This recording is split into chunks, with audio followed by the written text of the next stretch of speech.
नमस्कार, जय श्री कृष्ण, राधे राधे, क्या हालचाल, कैसा सब? A very good evening everyone.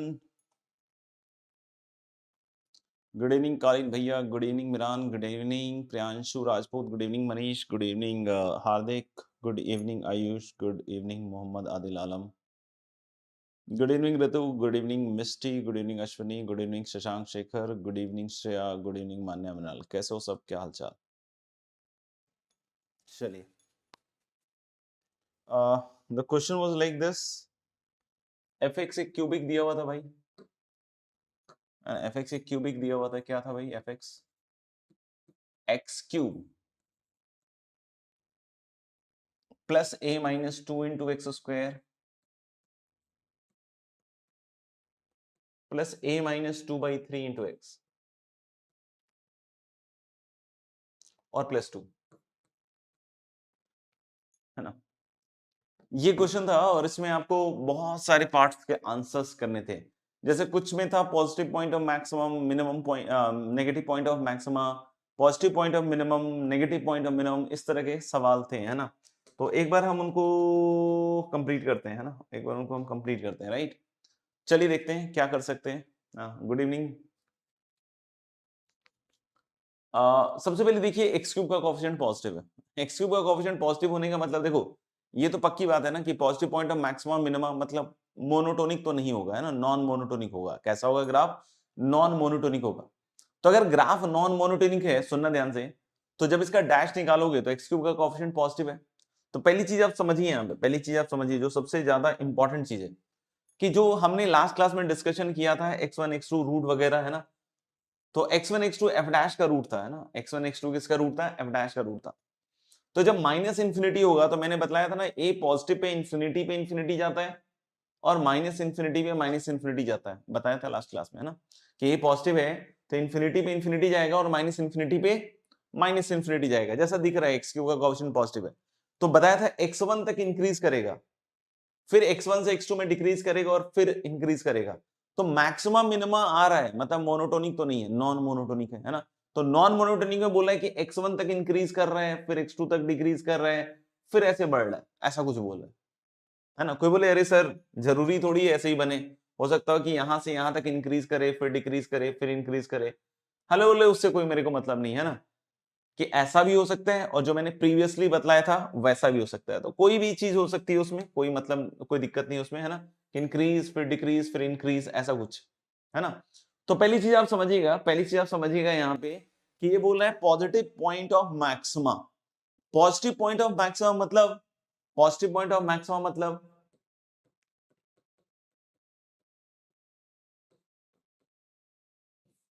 Positive point of maximum मतलब पहले इसका समझना है ना।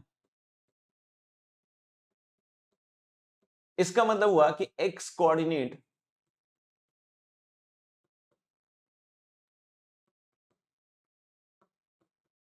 Of point of maximum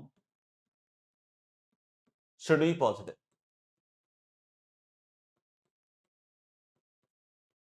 should be positive. समझ में आई बात? अगर कोई कहता है कि पॉजिटिव पॉइंट ऑफ मैक्सिमा मतलब क्या हुआ, कि जो एक्स कोऑर्डिनेट है किसका, पॉइंट ऑफ मैक्सिमा का, वो पॉजिटिव होगा। जरा ध्यान से देखिएगा ग्राफ। x1 पे क्या आ रहा है? जो छोटा रूट है एफ डैश का, है ना, जो छोटा रूट है एफ डैश का x1, उस पे क्या आ रहा है? मैक्सिमा आ रहा है। और जो बड़ा रूट है वहां पे क्या आ रहा है? मिनिमा आ रहा है। पहली चीज ये समझिएगा। क्यों सर? क्योंकि देखो माइनस इंफिनिटी पे माइनस इंफिनिटी जाएगा, इंफिनिटी पे इंफिनिटी जाएगा, पहले इंक्रीज करेगा, फिर डिक्रीज करेगा, फिर इंक्रीज करेगा। तो एक्स एक्सेस को काटे चाहे नहीं काटे बॉस, समझ में आ रहा है? जो पहला पॉइंट आएगा यानी x1 जो छोटा रूट है डैश का, वो हमेशा पॉइंट ऑफ मैक्सिमम आएगा, और जो x2 होगा वो हमेशा पॉइंट ऑफ मिनिमम, यानी जो बड़ा रूट है वो पॉइंट ऑफ मिनिमम होगा। लेकिन अगर एक्स क्यूब का कोएफिशिएंट नेगेटिव होता, तो जैसा लास्ट क्लास में खूब सारे ग्राफ बना बना के दिखाए हैं ना, तो अगर मान लो कभी ऐसा हो जाए कि यार एक्स क्यूब का कोएफिशिएंट सर नेगेटिव था, तो पहले डिक्रीज करता है, फिर इंक्रीज करता है, फिर डिक्रीज करता है, यानी कि इस बार एफ डैश का जो छोटा रूट होगा, एफ डैश का जो स्मॉलर रूट होगा, वो क्या होगा? Point of minimum. और जो बड़ा रूट होगा वो होगा पॉइंट ऑफ मैक्सिमम। तो ये बहुत इंपॉर्टेंट कंक्लूजन ड्रॉ हो रहा है, ये बहुत इंपॉर्टेंट कंक्लूजन ड्रॉ हो रहा है, सुनिएगा ध्यान से। अब तो मैंने बोला कि इसका डैश निकालते हैं, तो एफ डैश क्या आ रहा है भाई 3x² है ना, plus 2 times of a minus 2 into x plus a minus 2/3, ये है एफ डैश। तो फर्स्ट पार्ट सॉल्व कर रहे हैं, पॉजिटिव पॉइंट ऑफ मैक्सिमा। तो बच्चों आप सोचना कि ये जो एफ डैश है, इसी दिस इक्वल टू 0 के ही रूट तो x1 x2 थे, और x1 हमने बोला छोटा रूट है। x1 जैसे हमने लास्ट क्लास में भी बतलाया था आपको कि x1 मान लिया हमने छोटा रूट है, अल्फा बीटा भी रूट ले सकते हो, तुम्हारे ऊपर है ना। तो हमने बोला x1 छोटा रूट है और छोटे रूट पे ही मैक्सिमा आ रहा है। तो बोल रहा है पॉजिटिव पॉइंट ऑफ मैक्सिमम, मतलब छोटा रूट जो होना चाहिए वो पॉजिटिव होना चाहिए। बच्चों अगर छोटा रूट पॉजिटिव है तो बड़ा रूट तो डेफिनेटली पॉजिटिव ही होगा, है ना। क्योंकि अगर आप बोल रहे हो कि x1 जो है वो पॉजिटिव चाहिए मुझे, तो x2 तो बड़ा रूट है, तो हालांकि कि वो भी पॉजिटिव होगा। मतलब यहां लोकेशन ऑफ रूट्स आ गया जो 11th क्लास में बताया जाता है। यहां लोकेशन ऑफ रूट्स में क्या कर रहा है कि भाई इसके दोनों रूट्स पॉजिटिव चाहिए, इसके दोनों रूट्स पॉजिटिव चाहिए। यानी कि अगर इसके दोनों रूट पॉजिटिव चाहिए तो ग्राफ बनाते हैं, यही ना। ये क्वाड्रेटिक है तो क्वाड्रेटिक का ग्राफ ऐसा बनेगा। और हम लोग बोले कि जो छोटा रूट है एफ डैश का x1 और ये बड़ा रूट है एफ डैश का दैट इज x2, है ना। तो जब आप ग्राफ बनाओगे तो यहां समझना, फील करना है ना, बार बार सिखा रहा हूं, बोल रहा हूं, एक ही चीज को 10 तरीके से बतला रहा हूं, और फिर भी अगर नहीं चमक रहा है इसका मतलब कुछ मेहनत नहीं करते हो आप लोग। तो हालांकि ये एफ डैश का ग्राफ है, तो x1 से पहले एफ डैश का ग्राफ पॉजिटिव है, मतलब फंक्शन x1 तक इंक्रीज करेगा। फिर उसके बाद क्या है भाई, x1 से x2 में f डैश नेगेटिव है, मतलब x1 से x2 में डिक्रीज करेगा, और फिर x2 के आगे पॉजिटिव है मतलब इंक्रीज करेगा, है ना। और xq का कोएफिशिएंट पॉजिटिव है हमारा, तो हम लोग बोल रहे हैं कि ये वाला केस तो हमारा नहीं बनेगा ना, ये वाला केस हमारा नहीं बनेगा।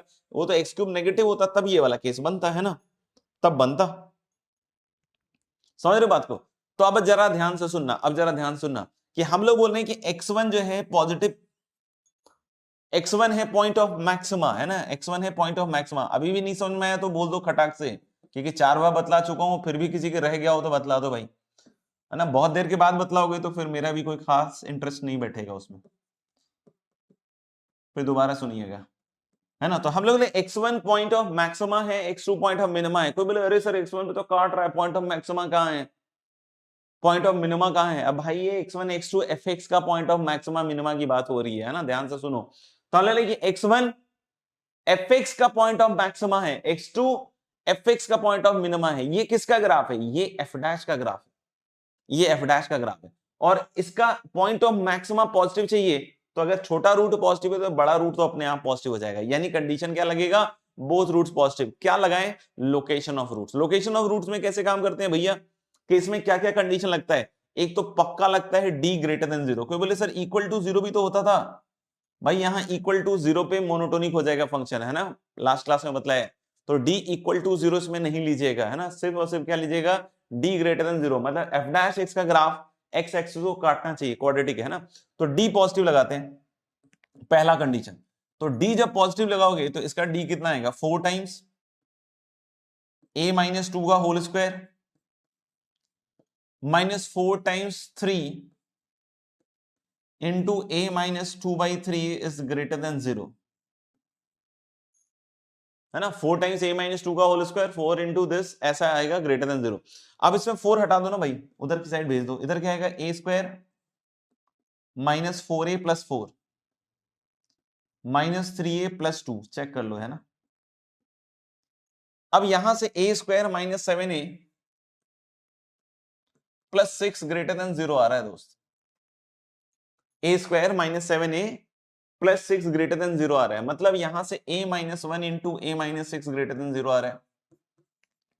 इसका मतलब a has to be greater than 6 और a has to be less than 1। ये देख लो आप, ये पहला कंडीशन है।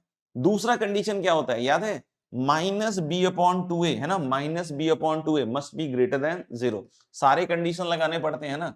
तो माइनस बी अपॉन 2a लगा रहे हैं greater than 0, minus b upon 2a यहां से आएगा भाई, है ना, माइनस बी अपॉन 2a। तो माइनस बी लिखोगे तो minus 2 into a minus 2 upon 2a, मतलब 2 इंटू 3 a, है ना। तो माइनस बी अपॉन 2a, है ना, ये क्या होना चाहिए, ग्रेटर देन 0।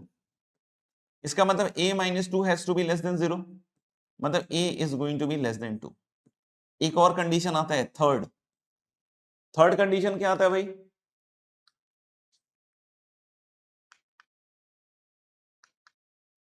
है ना। थर्ड कंडीशन क्या आता है, थर्ड कंडीशन आता है कि जो जीरो की वैल्यू है ना, वो पॉजिटिव होनी चाहिए, है ना। जीरो की वैल्यू क्या होनी चाहिए, पॉजिटिव।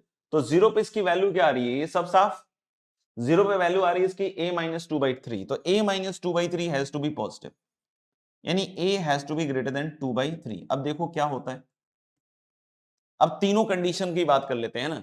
तो पहला कहता है भाई कि 1 से बड़ा, सॉरी 1 से छोटा और 6 से बड़ा, ये कहता है पहला। दूसरा कहता है भाई 2 से छोटा, 2 मेरे ख्याल से इधर कहीं होगा। और तीसरा कहता है भैया 2/3 से बड़ा, यहां पे कहीं 2/3, सॉरी सॉरी सॉरी, यहां नहीं आएगा, 2/3 इधर कहीं आएगा। ये कहता है भाई 2/3 से बड़ा, ऐसा। तो तीनों लाइन कहां है, तो मुझे लग रहा है तीनों लाइन बॉस यहां से यहां तक में ही है तीनों लाइन, यानी a बिलोंग्स टू 2/3 से 1, यही है आंसर, है ना, फर्स्ट पार्ट का, पॉजिटिव पॉइंट ऑफ मैक्सिमा का। Is this clear for all, जो फर्स्ट पार्ट है, क्या सबको क्लियर है?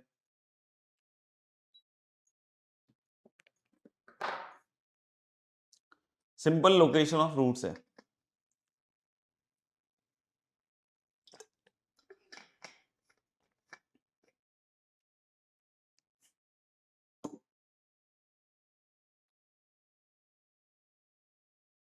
ठीक है, दूसरा कहता है नेगेटिव पॉइंट ऑफ मैक्सिमा, दूसरा कहता है नेगेटिव पॉइंट ऑफ मैक्सिमा, तो इसको भी सिंप्लीफाई करना पड़ेगा ना। नेगेटिव पॉइंट ऑफ मैक्सिमा तो अब मेरे ख्याल से समझाने का काम मैंने बहुत कर दिया, अब सीधा सीधा मुद्दे पे आते हैं। तो नेगेटिव पॉइंट ऑफ मैक्सिमा में क्या हो सकता है, सोचिए। नेगेटिव पॉइंट ऑफ मैक्सिमा में एक केस ये हो सकता है ना, नेगेटिव पॉइंट ऑफ मैक्सिमा में एक केस ये हो सकता है, नेगेटिव पॉइंट ऑफ मैक्सिमा में एक केस ये हो सकता है कि भाई दोनों के दोनों ही रूट नेगेटिव हो जाए, है ना, दोनों के दोनों रूट नेगेटिव हो जाए, क्योंकि x1 is the point of maxima. देखो बार बार बहुत बार बतला दिया है ना, फिर भी अगर नहीं चमका हो तो मैंने पहले भी कह दिया कि पूछ लेना, नहीं तो अब तो खैर अब तुमको दोबारा रिकॉर्डिंग देखनी चाहिए, है ना।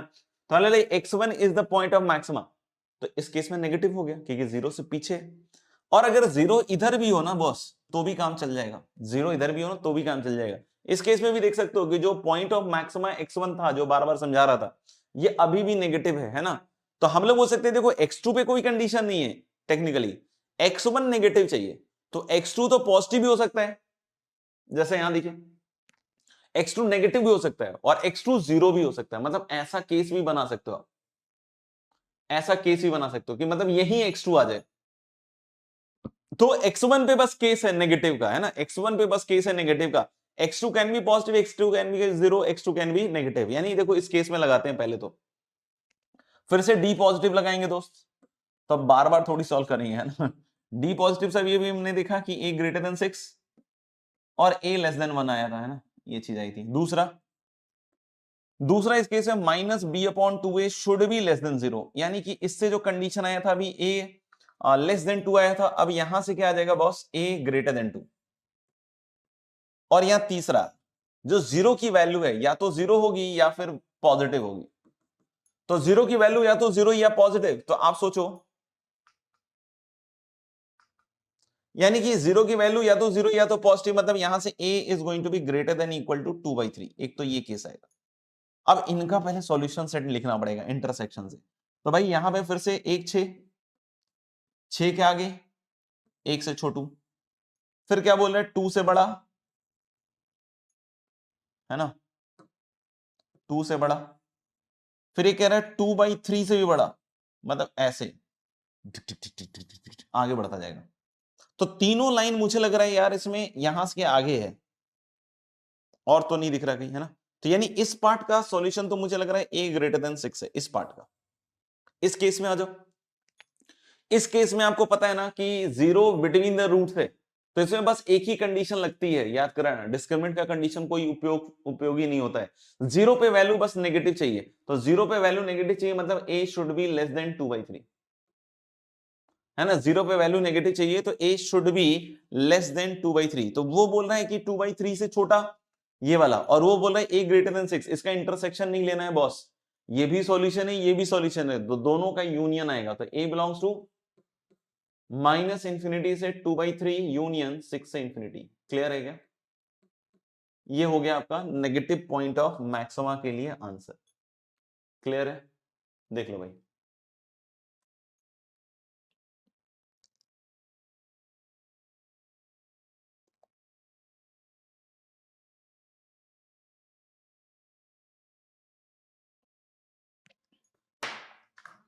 देख लो, आराम से देख लो।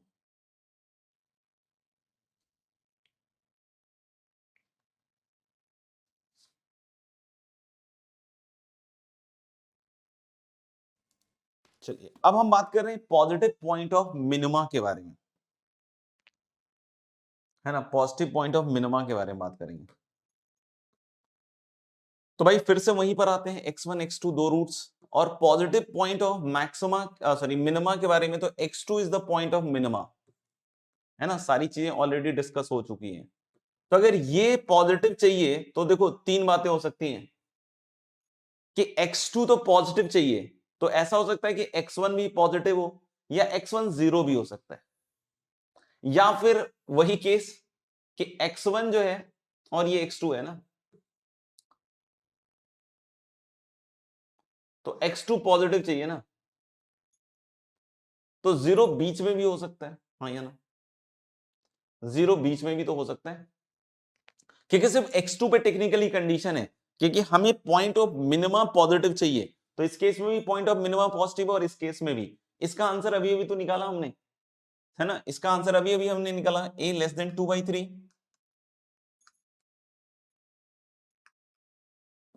a लेस देन 2/3, इसका आंसर अभी अभी निकाला।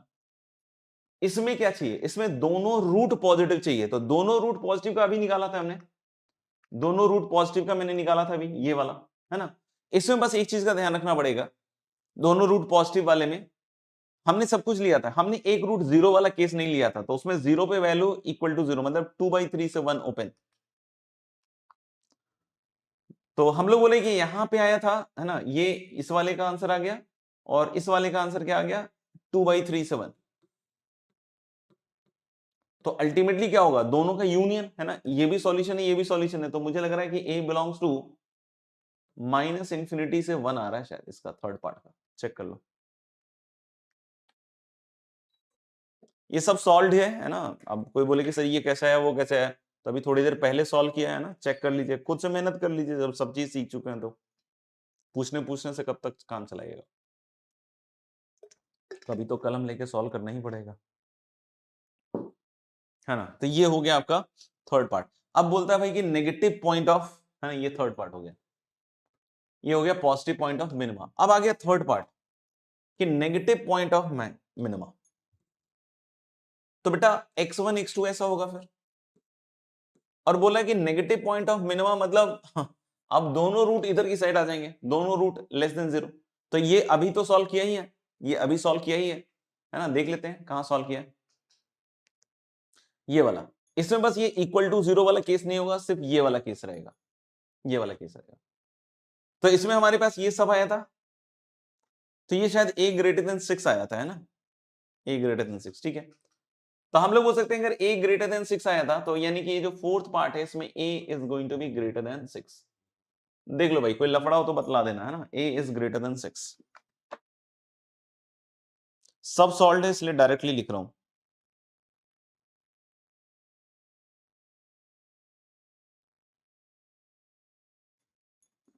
ठीक है, फिफ्थ में बोलना है पॉजिटिव पॉइंट ऑफ इन्फ्लेक्शन। तो बेटा एफ डैश एक्स तक निकाल ही लिया आपने। एफ डैश एक्स कितना आया था अभी? एफ डैश एक्स आया था हमारा 3x² plus 2 times a minus 2 into x, है ना? और प्लस आया था a माइनस 2/3, है ना? ये आया। तो देखो पॉइंट ऑफ इन्फ्लेक्शन के लिए डबल डैश पे जाना पड़ेगा, तो this is 6x plus 2 times a minus 2। तो पॉइंट ऑफ इन्फ्लेक्शन कहां आएगा? जहां f double dash x zero हो गया, तो x की वैल्यू मुझे लग रहा है 2 माइनस a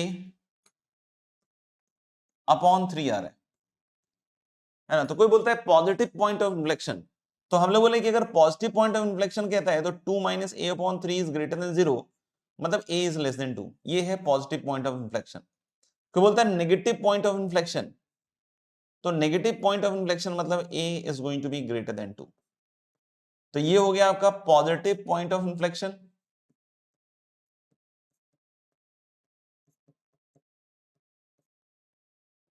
है ना, देख लेना।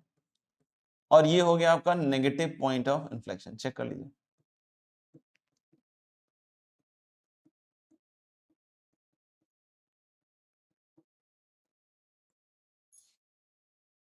देख लो, कोई डाउट है तो बतला दीजिए, बाकी तो मैंने बहुत बार बतला दिया अब तो।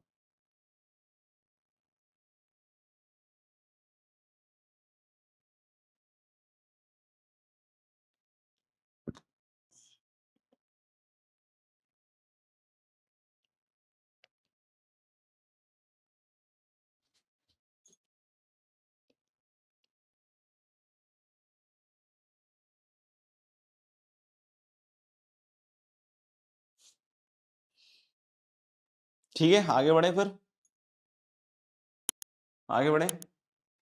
आगे अब हम स्टार्ट करने वाले हैं गाइस इंटीग्रल कैलकुलस, है ना। हम क्या स्टार्ट करने वाले हैं, इंटीग्रल कैलकुलस। और इंटीग्रल कैलकुलस का वेटेज हमेशा डिफरेंशियल कैलकुलस से मोस्ट ऑफ द टाइम्स ज्यादा रहता है। एक आध साल आया है, ऐसा नहीं कि बिल्कुल नहीं आया, कोरोना के आसपास का एक साल था जिसमें डिफरेंशियल कैलकुलस का वेटेज थोड़ा ज्यादा था, है ना।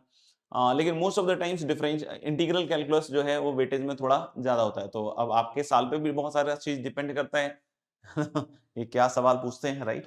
तो दोनों ही इंपॉर्टेंट है, ऐसा कुछ भी नहीं है कि ये इंपॉर्टेंट कम है वो ज्यादा है ना। लेकिन मैं ये कहूंगा कि हाँ भाई इंटीग्रल कैलकुलस को थोड़ा अच्छा कर लीजिए, तो ठीक है, डेफिनेटली आप सीट वीट तो बढ़िया करिए लीजिएगा, है ना। चलिए, तो इंटीग्रल कैलकुलस में जो हम पहला चीज देखने वाले हैं guys, that is your indefinite integration.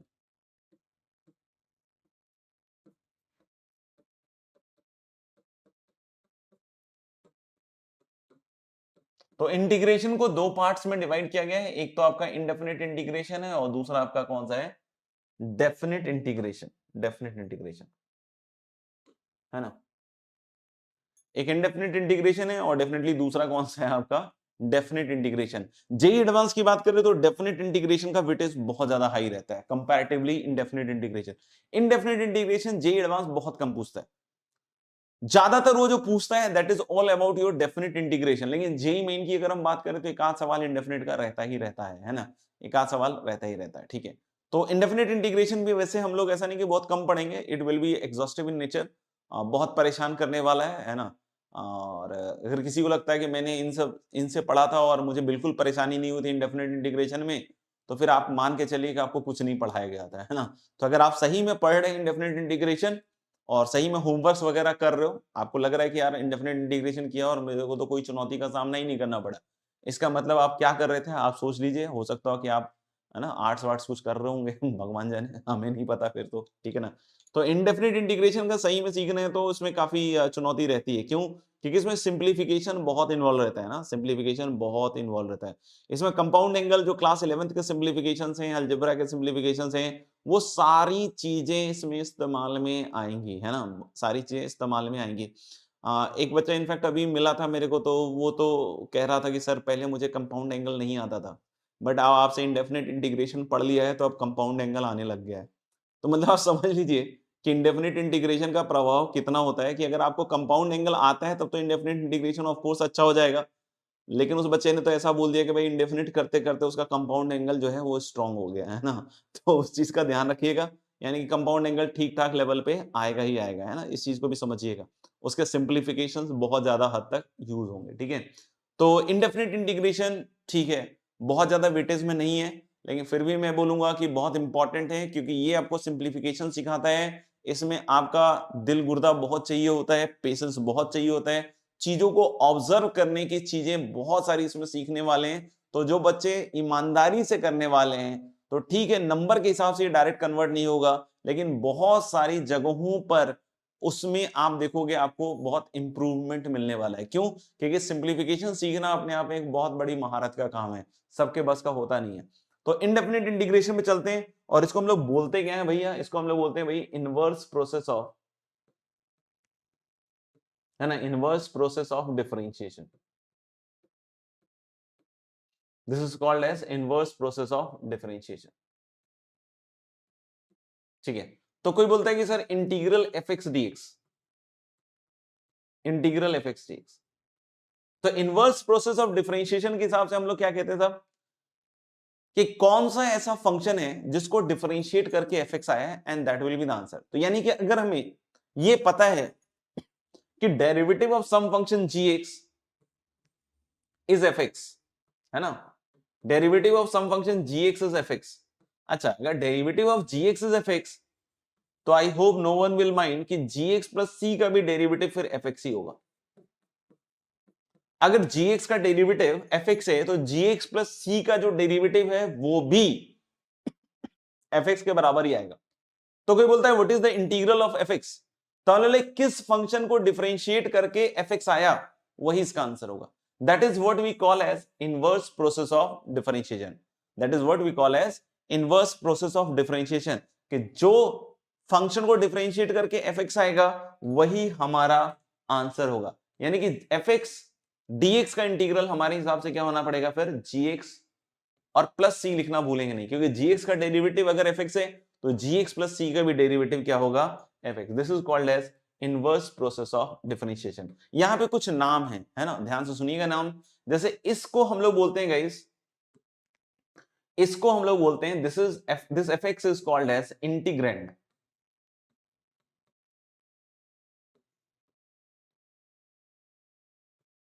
This fx is called as integrand. जो c है, c का नाम आप आर्बिट्ररी कांस्टेंट भी बोल सकते हैं। आर्बिट्ररी मतलब कैसा भी कांस्टेंट हो सकता है, मतलब कोई वैल्यू हो सकती है, आर्बिट है ना। तो c को हम लोग बोलते हैं आर्बिट्ररी कांस्टेंट, या फिर इसको हम लोग कांस्टेंट ऑफ इंटीग्रेशन ही बोलते हैं।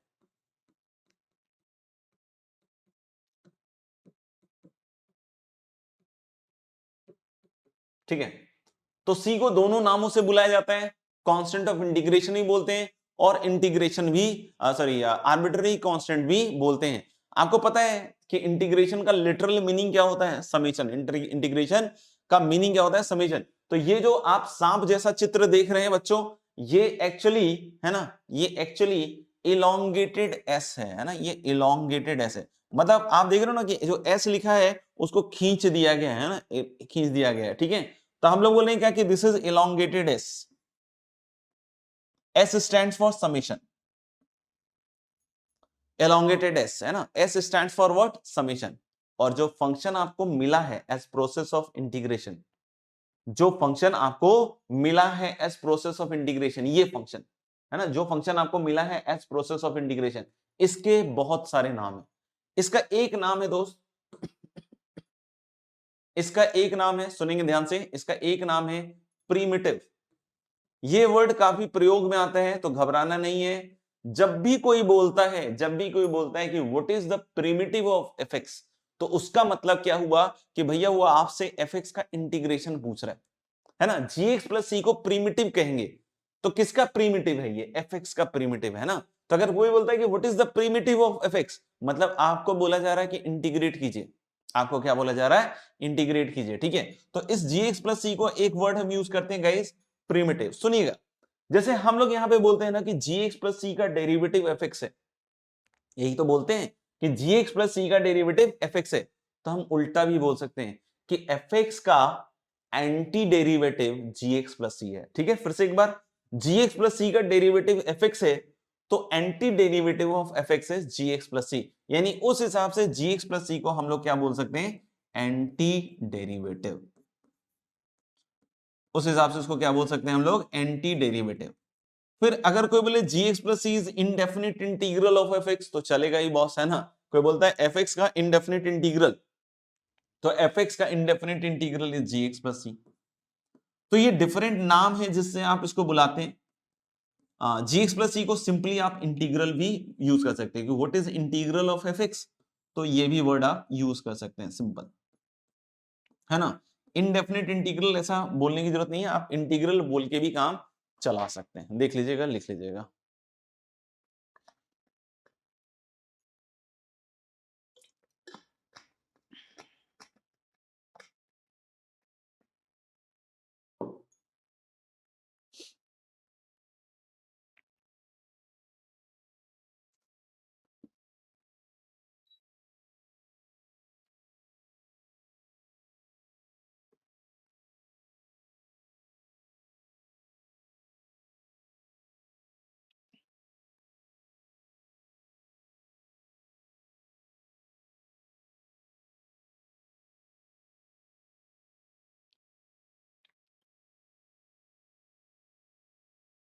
ठीक है, okay. Next thing which we are doing is geometrical interpretation of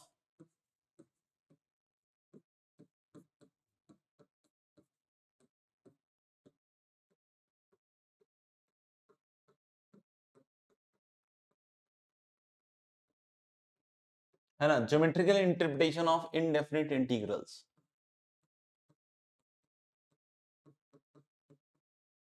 geometrical interpretation of indefinite integrals,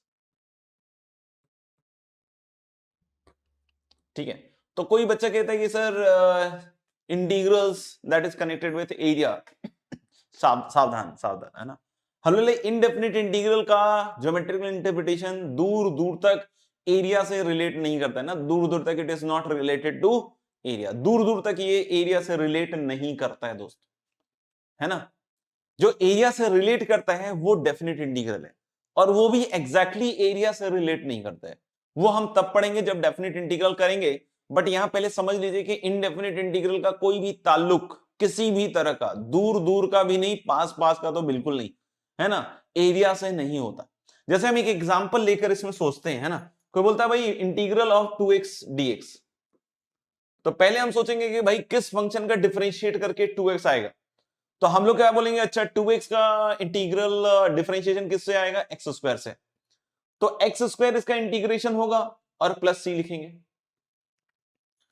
है ना, प्लस सी लिखेंगे। अब जरा इस एक्स स्क्वायर प्लस सी वाले फंक्शन को थोड़ा ध्यान से देखिए, तो जब आप एक्स स्क्वायर प्लस सी वाले फंक्शन को देखिएगा और इसको ड्रॉ कीजिएगा, है ना, एक्स स्क्वायर प्लस सी वाले फंक्शन को ड्रॉ कीजिएगा, तो सी इज एन आर्बिट्ररी कांस्टेंट, तो सी तो चेंज होता जाएगा। जैसे कोई बोले कि अरे सर सी ना जीरो है, तो सी जीरो है बबुआ, तो आप समझ रहे हैं कि ग्राफ हुआ एक्स स्क्वायर का आएगा ऐसे।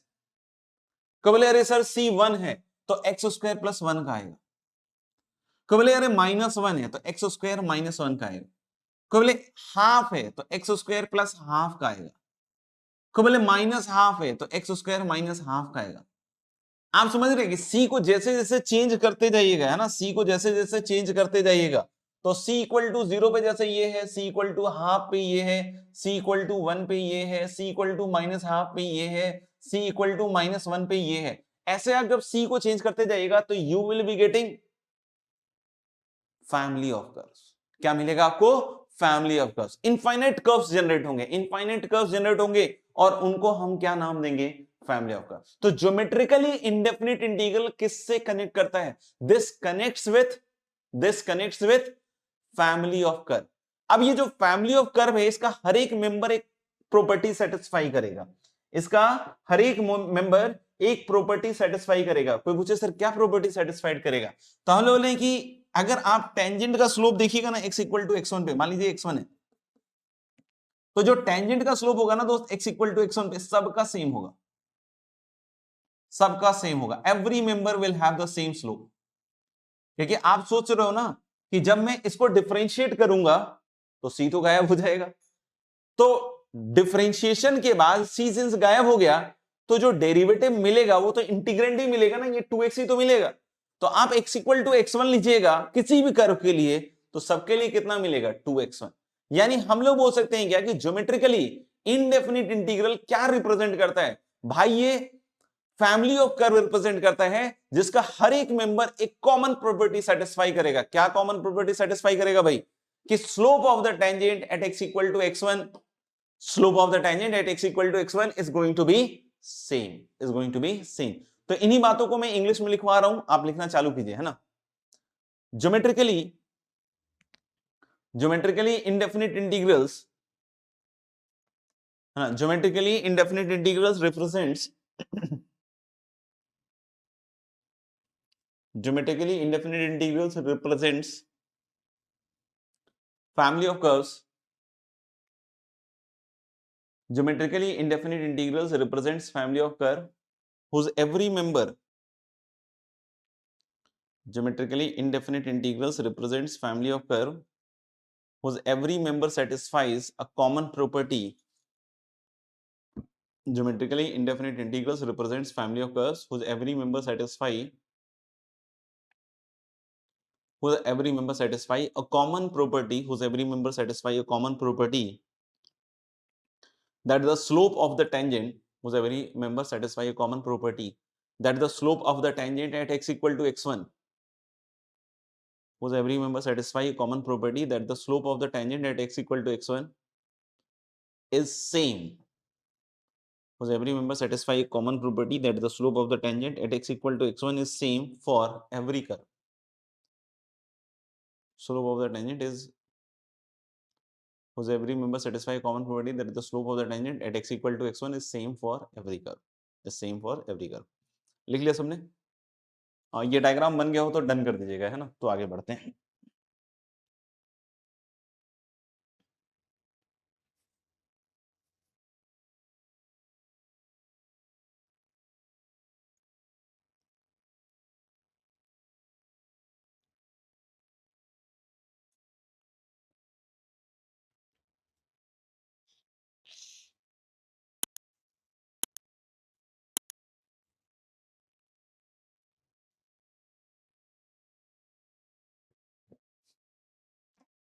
चलिए भाई, तो फिर आगे बढ़ते हैं। मेरे ख्याल से सब बच्चों का डन आ गया है ना।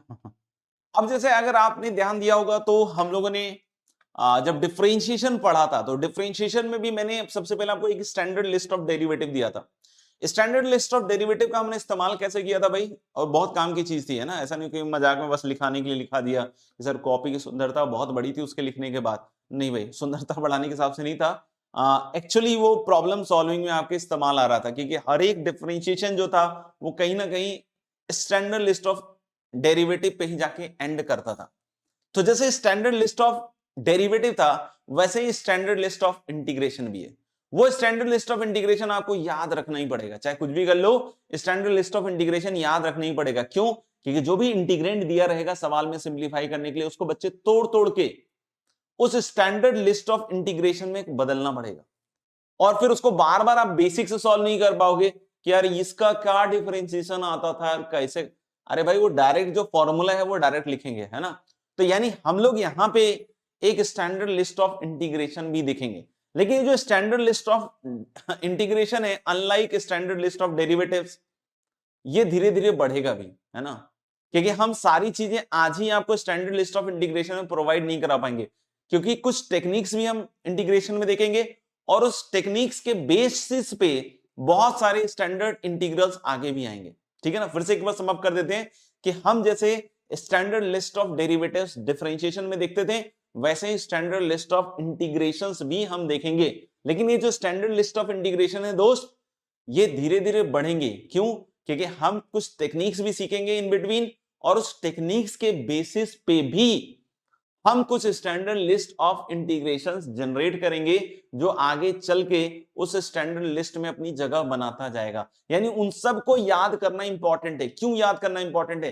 क्योंकि लास्ट में उन्हीं में से कोई ना कोई इंटीग्रेशन बनेगा, और अगर आपने उसको मिस कर दिया तो पूरा इंटीग्रेशन ही मिस हो जाएगा, है ना। लास्ट में फिर इंटीग्रेट होने की बजाय आपने सिंप्लीफाई तो पूरा कर लिया, बट हुआ कुछ नहीं इफेक्टिवली। समझ में आ गया? तो इसलिए हम वो स्टैंडर्ड लिस्ट ऑफ अब इंटीग्रल्स देखने वाले हैं, स्टैंडर्ड लिस्ट ऑफ इंटीग्रल देखने वाले हैं। लेकिन वो स्टैंडर्ड लिस्ट ऑफ इंटीग्रल देखने में थोड़े से खतरनाक लगते हैं, तो इसलिए उसका एक बहुत प्यारा सा नाम रख दिया है, लविंग इंटीग्रेंट्स, है ना। क्या नाम रख दिया भाई? लविंग इंटीग्रेंट्स, है ना। तो हम स्टैंडर्ड लिस्ट ऑफ इंटीग्रल्स नहीं बोलते हैं इसको, हम इसको क्या बोलते हैं? लविंग इंटीग्रेंट्स।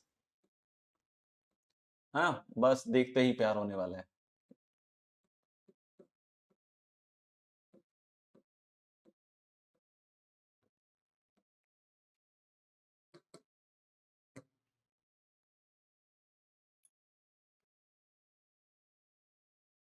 ठीक है, तो next we are talking about loving integrands. Loving integrands में सारे इंटीग्रल्स आपको याद रखने हैं, सारे के सारे अभी नहीं आएंगे, धीरे धीरे इंक्रीज भी होगा, जैसा बतला चुका हूं। पहला देखते हैं ना, पहला पहला है आपका इंटीग्रल x की power n dx, where n is not -1, है ना। इंटीग्रल x की power n dx where n is not equal to -1। अब क्यों बोले सर इसका इंटीग्रल क्या आएगा, तो फिर हम सोचेंगे कि किस फंक्शन को डिफरेंशिएट करके x की पावर n आया। तो मैं सोच सकता हूं पॉलिनोमियल है, x की पावर n कैसे आया होगा, इसकी एक हाइयर डिग्री को, है ना, इसकी एक हाइयर डिग्री को डिफरेंशिएट करना पड़ेगा, यानी कि x की पावर n+1 को डिफरेंशिएट करना पड़ेगा। लेकिन लफड़ा है, x की पावर n+1 को डिफरेंशिएट करोगे तो n+1 उतरेगा, है ना, यही तो होता है। एक्स की पावर n प्लस वन का डिफरेंशिएशन में n प्लस वन उतरेगा, तो भाई इसका डेरिवेटिव तो n plus one into x की पावर n होगा, वो एक्स की पावर n तो है नहीं। तो फिर हम क्या कहते हैं कि भाई इसको नहीं डिफरेंशिएट करके आप x की power n upon n plus one को डिफरेंशिएट कीजिए, आप x की power n plus one upon n plus one को डिफरेंशिएट कीजिए। कोई बोले सर अब ये आ जाएगा, आंसर इज यस, क्योंकि देखो n प्लस वन तो कांस्टेंट है, ये तो डिफरेंशिएशन में कोई रोल है नहीं इसका, n प्लस वन बाहर आ गया। x की पावर n प्लस वन का डेरिवेटिव में जो एक n प्लस वन गिरा उसको ये n प्लस वन उड़ा देगा और सीधा x की पावर n बन जाएगा। तो दिस इज x की पावर n का इंटीग्रल क्या होगा, x की power n plus one upon n plus one plus c, है ना, प्लस क्या आएगा c, और देख सकते हो कि n should not be equal to minus one, है ना, क्लियर है, क्योंकि नहीं तो डिनोमिनेटर क्या हो जाएगा, जीरो। कभी कभी जो लविंग इंटीग्रेंड है उसमें x की जगह ax प्लस b डाल देता है ना, x की जगह ax प्लस b डाल देगा। जैसे अगर यहां पे x की पावर n की जगह 2x की पावर n डाल दे, 3x की पावर n डाल दे, या 2x प्लस 3 की पावर n डाल दे, है ना, तो इसके लिए अब सब्स्टिट्यूशन लगाने की जरूरत नहीं है ना, आगे चल के एक टेक्निक पढ़ेंगे, आप लोगों को थोड़ा बहुत आता भी होगा फिजिक्स के हिसाब से, तो हम उसमें सब्स्टिट्यूशन नहीं लगाएंगे, हम उसमें डायरेक्टली करने की कोशिश करेंगे, है ना। जैसे अगर कोई बोलता है इंटीग्रल ax प्लस b की पावर n dx, ऐसा है, और n is not equal to minus one, ध्यान रखना x को लीनियर से रिप्लेस किया गया है ना, ज्यादा दिमाग मत लगा देना, है ना। तो ax प्लस b की पावर n का इंटीग्रेशन, तो मैं बोलूंगा फिर से एक हाइयर पावर से इंटीग्रेट होगा ये, यानी ax प्लस b की power n plus one, and just like that कि एक n प्लस वन से भी डिवाइड होगा।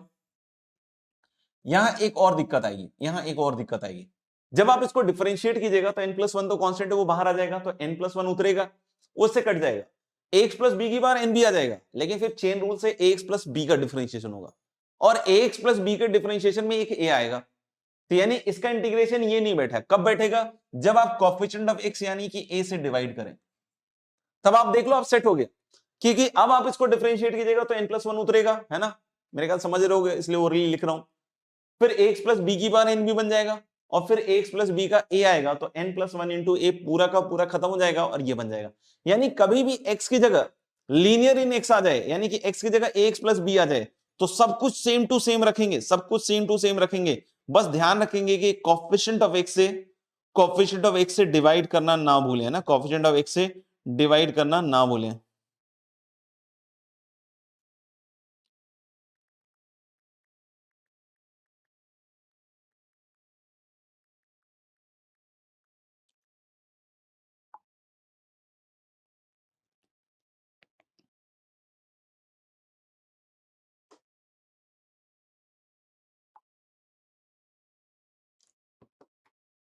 ठीक है, अब बात है कि sir n not equal to minus one के लिए समझ में आ गया, लेकिन अगर n माइनस वन हो जाए, यानी सेकंड पॉइंट हम लोग बोल रहे हैं कि अगर n माइनस वन हो जाए, मतलब वन बाई एक्स का इंटीग्रेशन कोई पूछ रहा, भाई क्या लिखे वन बाई एक्स का इंटीग्रेशन, तुम ही बताओ क्या लिखे वन बाई एक्स का इंटीग्रेशन।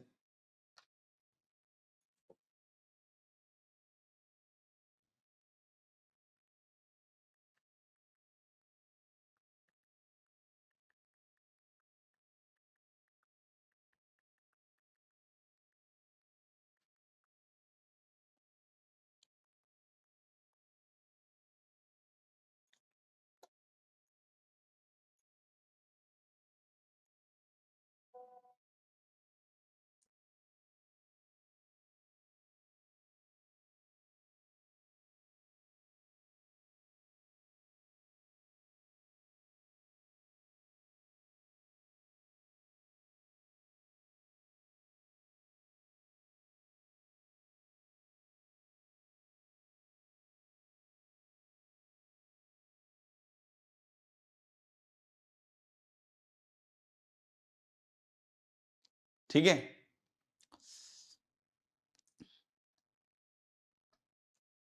ध्यान रखिए, तो वन बाई एक्स किसका डिफरेंशिएशन है ना, तो हम लोग बोल सकते हैं कि किस फंक्शन को डिफरेंशिएट करके वन बाई एक्स आएगा, तो आई विल से कि answer is l n x. अब कोई बोलता है कि सर वन बाई एक्स का इंटीग्रल मैंने लिख दिया l n x plus c, l n x plus c, है ना, ऐसा लिख दिया मैंने। अब किसी ना किसी दिन तो डेफिनेट इंटीग्रल में जाना ही जाना है दोस्त, है ना, तो अगर डेफिनेट इंटीग्रल में जाना है और मान लो कि किसी दिन ऐसा कोई बोल देता है कि -3 से -2 1/x dx, और आपने इंटीग्रेशन लिख दिया ln x प्लस सी, अगर आपको ये पता है। अब लेकिन जैसे ही आप यहां वैल्यूज रखिएगा तो पूरा मामला गड़बड़ हो जाएगा। क्यों भाई? क्योंकि ln -3 is not defined, ln -2 is also not defined, है ना? तो हम लोग बोले फिर यहां तो मामला गड़बड़ हो जाएगा, जबकि कुछ ना कुछ वैल्यू तो जरूर आएगी। क्योंकि जो बच्चे 1/x का ग्राफ जानते होंगे उनको पता होगा कि 1/x का ग्राफ तो ऐसे आता है। जिनको नहीं पता उनका तो मैं क्या ही करूंगा, लेकिन जिनको पता है कि भाई ये ऐसा ग्राफ आता है ना, तो हम लोग बोल सकते हैं क्या कि -3 से -2 में कुछ ना कुछ वैल्यू तो जरूर आई होगी यार, लेकिन यहां से तो आ ही नहीं रही, यहां से तो आ ही नहीं रही। तो यानी कि मामला कुछ गड़बड़ है, यानी ln x प्लस सी इसका सही इंटीग्रेशन तो नहीं है ना? अब कोई बोले सर यहां पे ln mod x प्लस सी लिख देते हैं टू मेक दिस पॉजिटिव, तो भाई ऐसे जबरदस्ती थोड़ी पॉजिटिव बना दीजिएगा, ऐसे जबरदस्ती थोड़ी पॉजिटिव बना दीजिएगा। तो बहुत बार टीचर्स ये चीज बोल देते हैं भाई कि पॉजिटिव बनाने के लिए यहां मॉड लगा दो। भाई पॉजिटिव बनाने के लिए मॉड नहीं लगाना है, एक्चुअली जो आप इंटीग्रेशन बोल रहे हैं वो गलत है। ln x प्लस सी ठीक है का उसका डिफरेंशिएशन 1/x आता है, बट जो मोस्ट अप्रोप्रिएट फंक्शन है जिसका डिफरेंशिएशन 1/x आता है, जो मोस्ट अप्रोप्रिएट फंक्शन है वो है ln mod x प्लस सी। अब आधे से ज्यादा बच्चे तो क्या बोलते हैं, अरे ln mod x plus c का तो 1/mod x होता है sir, ln mod x plus c का तो 1/mod x होता है। ये गधेपने वाली बात है। ln mod x plus c का कोई भी mod x नहीं, 1/mod x mod x कोई नहीं होता है। ln mod x plus c का शुद्ध 1/x ही आता है ना? तो बहुत बार जस्टिफाई करने के हिसाब से लोग यहां मॉड बतला देते हैं कि मॉड लगा दीजिएगा तो अरे जबरदस्ती थोड़ी है, ऐसे तो मैं हर जगह कहीं भी नेगेटिव का पॉजिटिव बनाने के लिए मॉड लगाता रहूं, है ना? मेरा -4 आया आंसर और आंसर 4 दिया हुआ तो मैंने मॉड लगा दिया, क्यों सर? मैंने को बोला था पॉजिटिव बनाने के लिए मॉड लगा देते हैं। अरे वाह! तो कोई भी आर्बिट तर्क नहीं काम करेगा। एक्चुअली इसका integration ln mod x plus c होता है एक्चुअली। अब बोलोगे सर कैसे? चलिए डिफरेंशिएट कीजिए ln mod x को। तो ln mod x की दो बातें आएंगी, या तो ln x होगा या ln माइनस x होगा। कब? जब x पॉजिटिव है तो ln x, और जब x नेगेटिव है तो ln माइनस x, है ना? तो अब कोई बोले ln x का डेरिवेटिव तो साहब 1/x है, कोई बोले इसका डेरिवेटिव तो 1/-x और -x का -1 दैट इज 1/x। देख तो यानी ln mod x में x पॉजिटिव हो तो भी 1/x, और ln mod x में x नेगेटिव हो तो भी 1/x, यानी ओवरऑल ln mod x का डेरिवेटिव क्या बोलेंगे? 1/x, है ना? जीरो पे डिफाइन नहीं होगा ऑफ कोर्स, बट ऑब्वियस है ना? लेकिन हाँ जीरो के अलावा किसी भी पॉइंट पे बात करेंगे तो ln mod x, यानी कि आपको इसको कैसे लिखना चाहिए था? ln mod x प्लस सी, और यहां से फिर ln3 माइनस ln2, ऐसा करके वैल्यू आ जाएगा। तो अब सही है। तो यानी आपको यहां इसका इंटीग्रेशन ln x प्लस सी लिखना चाहिए, या जो करेक्ट है, क्योंकि ln x प्लस सी तो आधा अधूरा है, जो एक्चुअल इसका इंटीग्रेशन होगा वो क्या होगा? ln mod x plus c, है ना? ln mod x plus c. तो बताइए क्या लिखना चाहिए? ln x प्लस सी या ln mod x प्लस सी? चलिए इसका एक दूसरा फॉर्मेट भी देख लेते हैं, 1/ax प्लस बी dx। तो इसका फिर से वही होगा ln mod of ax plus b and must divide by coefficient of x that is 1/a। तो भूल के भी इसका ln mod x का ये मत सोच लीजिएगा कि अरे सर ln mod x का तो 1/mod x आएगा यूनिटरी मेथड से, 5 केले का दाम 100 रुपए है सर, तो 4 केले का दाम ऐसा, तो ln x का डेरिवेटिव 1/x है सर, तो यूनिटरी मेथड से ln mod x का 1/mod x नहीं भाई, ln mod x का 1/x ही आता है। ठीक है आगे बढ़ते हैं, आगे बढ़ते हैं। इंटीग्रल a की power x dx, a positive, तो भाई a की पावर x dx, तो भाई a की पावर x का डिफरेंशिएशन क्या आया था? तो a की पावर x का डिफरेंशिएशन आया था गुरुजी a की power x into ln a। तो भाई a की पावर x के डिफरेंशिएशन से तो a की पावर x नहीं बनने वाला है। हाँ, a की power x upon ln a के डिफरेंशिएशन से जरूर बन जाएगा। कैसे भैया? क्योंकि जब आप इसका डिफरेंशिएशन कीजिएगा तो c तो खत्म, ln a नीचे कांस्टेंट है, ए की पावर एक्स का ए की power x into ln a आएगा, ln a से ln a कट जाएगा, ए की पावर एक्स आ जाएगा, है ना। और इसी में जब आप e की पावर एक्स का कीजिएगा तो a की जगह आपने e रख दिया है, तो दिस इज e की power x upon ln e is 1, so e की पावर x का इंटीग्रल क्या आएगा, e की पावर x प्लस c। लिख लिया हो तो डन कर दीजिए सो दैट आगे बढ़े।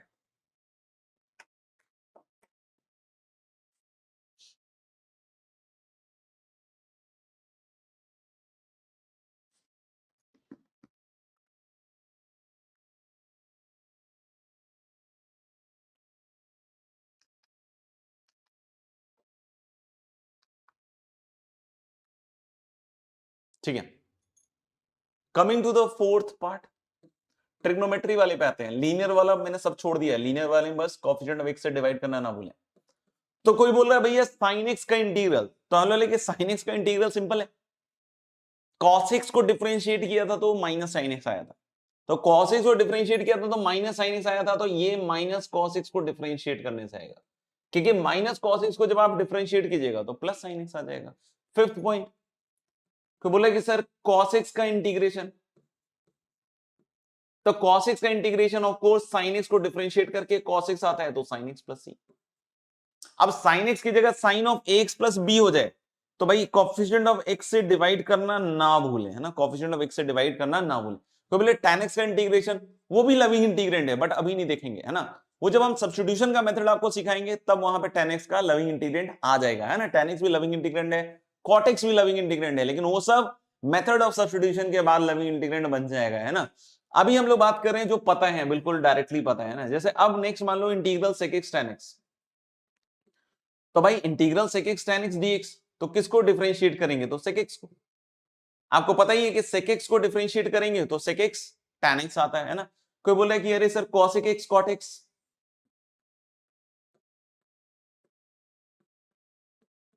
तो हम सभी को पता है कि भाई किसको डिफरेंशिएट करके आया होगा, माइनस कोसेकेंड x को, क्योंकि कोसेकेंड x का तो डिफरेंशिएशन क्या होता है, minus cosecant x cot x, तो माइनस कोसेकेंड x का करोगे तो माइनस माइनस प्लस हो जाएगा, है ना। फिर कोई बोलता है भाई sec स्क्वायर x का सर, तब लोग sec स्क्वायर x का इंटीग्रल कितना हो जाएगा भाई, tan x। फिर कोई बोलता है नहीं नहीं cosec स्क्वायर x का,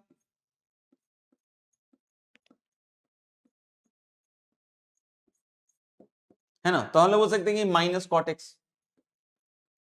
क्योंकि cot x का तो डेरिवेटिव आता है माइनस कोसेकेंड स्क्वायर x, तो माइनस cot x का ये आ जाएगा, है ना। लिख लिया हो तो डन कर दीजिएगा।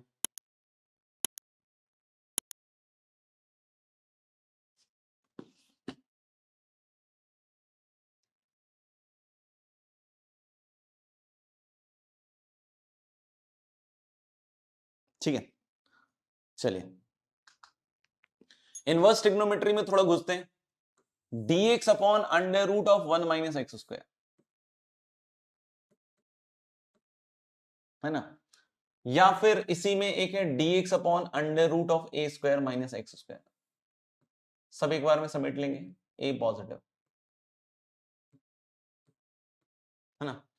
इस तरीके से इसको चाहो तो 11 नंबर डाल दो, dx upon 1 plus x square, या फिर dx upon a square plus x square, है ना, dx upon x into mod x into root under x square minus 1, या फिर dx अपॉन, ये जनरल फॉर्मेट है, mod x into root under x square minus a square, a positive, है ना। जैसे अब ए स्क्वायर में ए पॉजिटिव बार बार इसलिए लिखना पड़ रहा है कि जैसे मान लो 9 है तो अब 3 स्क्वायर ही लिखो, -3 का स्क्वायर लिख के क्या मूर्खता कर रहे हो, है ना, बस इसलिए लिखा गया, है ना। तो हम लोग समझ लीजिएगा कि इनको खटाखट कर सकते हैं, जैसे ये कितना है, तो भाई साइन इनवर्स एक्स के डेरिवेटिव से ही आता है, या फिर माइनस कॉस इनवर्स एक्स के डेरिवेटिव से भी आता होगा, है ना, माइनस कॉस इनवर्स एक्स के डेरिवेटिव से भी आता होगा। ये दोनों ऑलमोस्ट सेम है, बस यहाँ ए स्क्वायर माइनस एक्स स्क्वायर है, तो इसका ध्यान रखिएगा, है ना।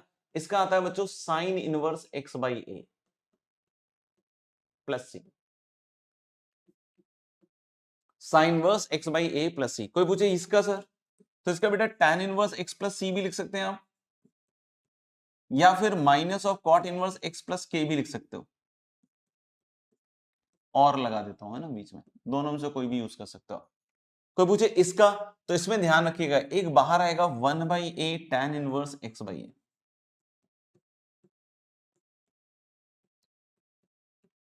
है ना। साइन इनवर्स वाले में 1/a नहीं आएगा, बाकी सब में 1/a आएगा।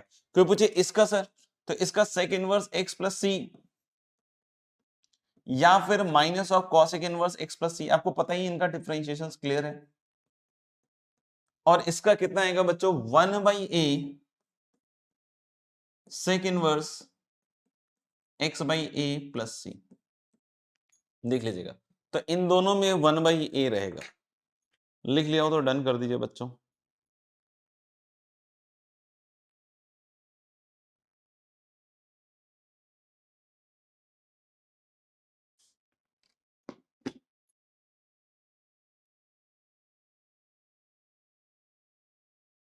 लिख लिया हो तो डन कर दीजिएगा। कुछ डाउट आउट हो, कुछ पूछना हो तो बता भी दीजिएगा। हाँ, बहुत बढ़िया बात बताई।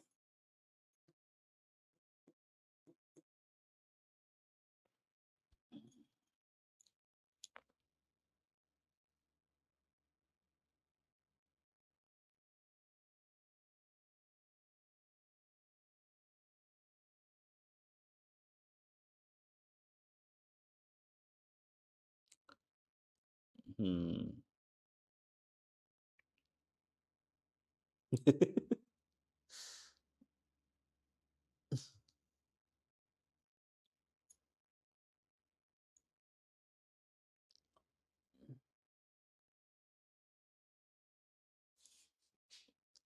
हम लोग के यहाँ एक कहावत चलती है, वैसे तो तुम लोग के यहाँ भी चलती होगी, बुद्धिमान को इशारा काफी। अब मैंने क्या सोच लिया कि बच्चे बुद्धिमान है, बस इतना मेरे से गलती हो गई है ना, एक रह गया।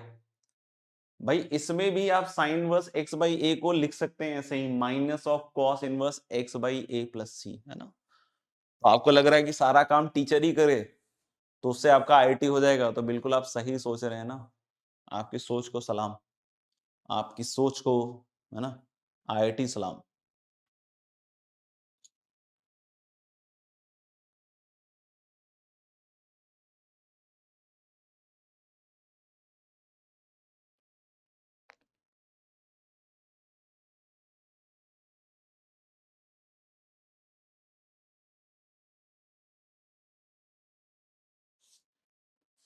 कभी कभी तो ऐसे डाउट आ जाते हैं ना, मतलब मेरे को लगता है यार क्या ही पढ़ा दिया यार। मतलब इसमें लिख के दिखाया तो इसमें भी अब लिख के दिखाओ, है ना। अगर उसमें नहीं लिख के दिखाए होते तो कोई दिक्कत नहीं थी, कोई डाउट नहीं था।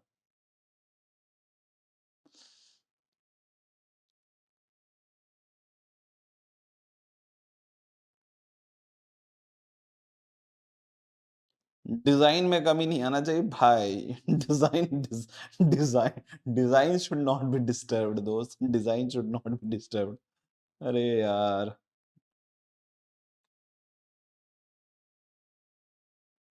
चलो भैया कुछ सवाल करके देखते हैं ना।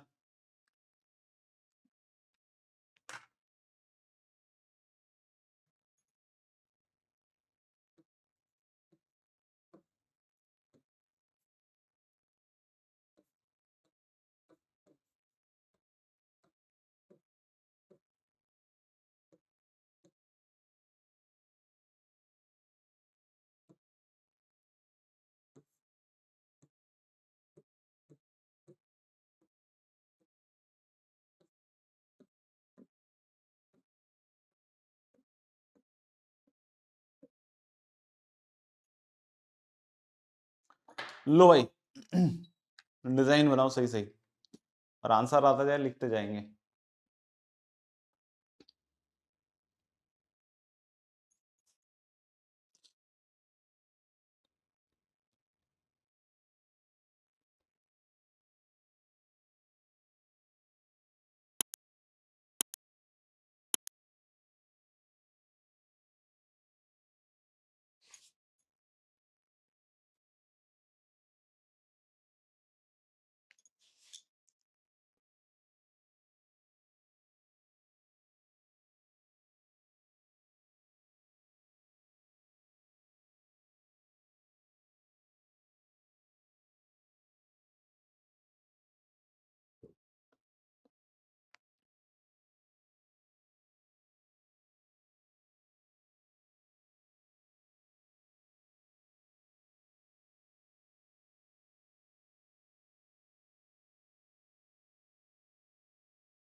सूर्यास बेटा 2 मिनट के लिए ब्रेक ले लो, है ना, थोड़ा पानी वानी पी के टहल के आओ, है ना।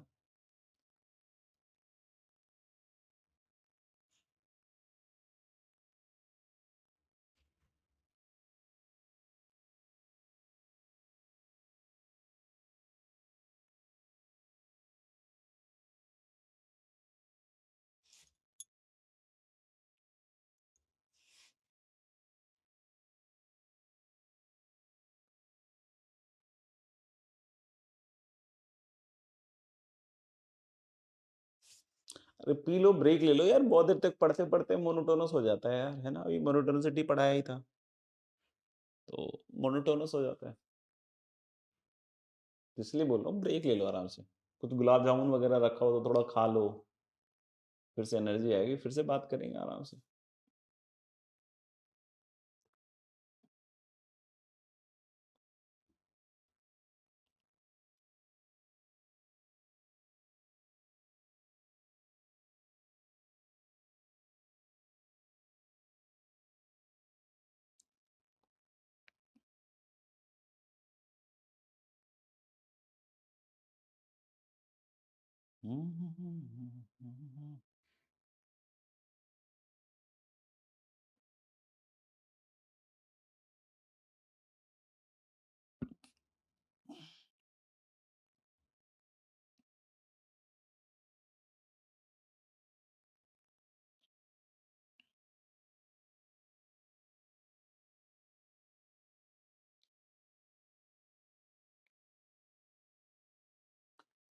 ओके, चलिए देखते हैं। सबसे पहली चीज ध्यान रखिएगा, है ना, कुछ का कुछ मत निकाल दीजिएगा, है ना।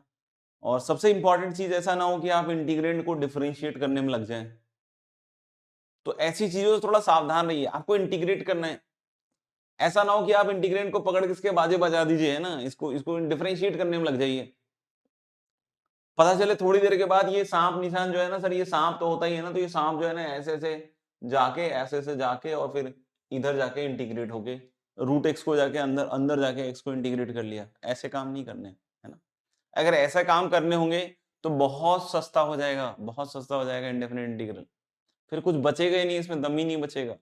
फिर यही वाले आकर एकदम साष्टांग प्रणाम करके जाएंगे घर पे आके, बोलेंगे चले प्रभु, बहुत दिन हो गया आपसे मिले, है ना, अंदर से मतलब दिल रोएगा इनका, है ना।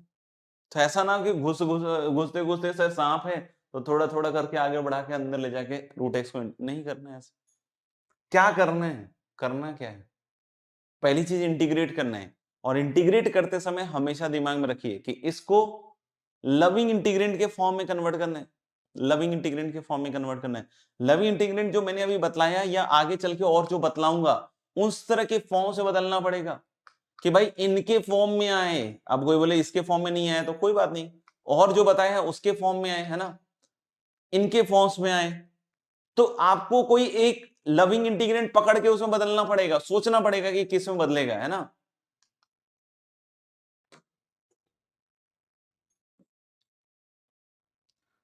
सोचना पड़ेगा कि किस में बदलेगा,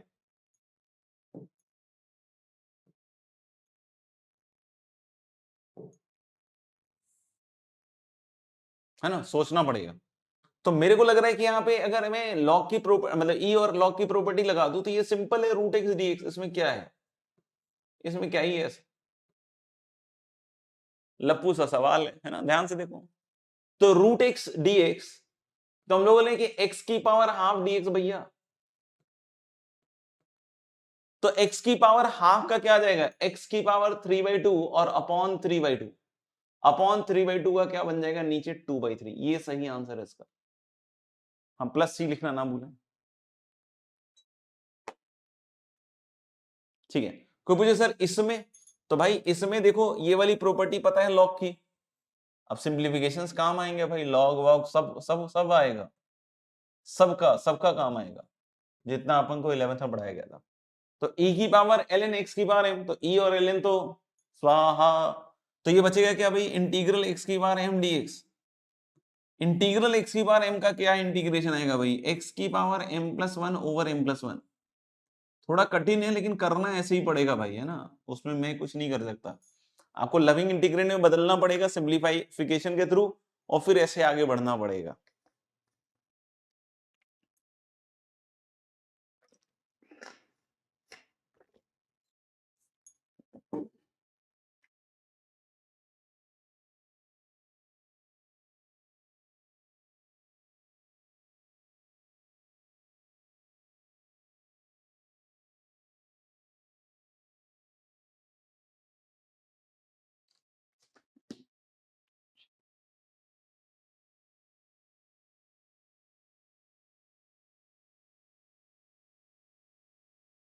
टू की पावर ln x बेस।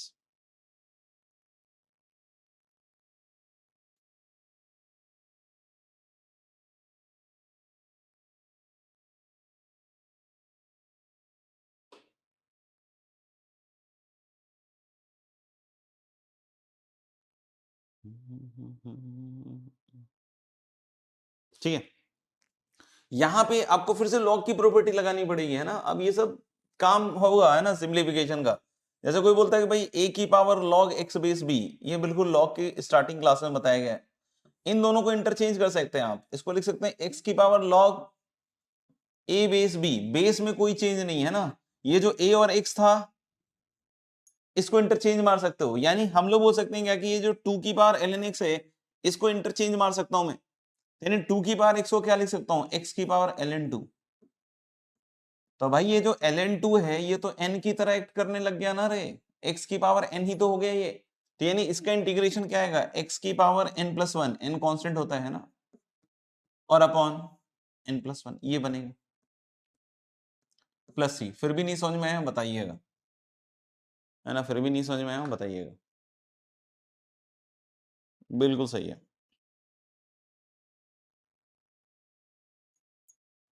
चलिए और सवाल करके देखते हैं।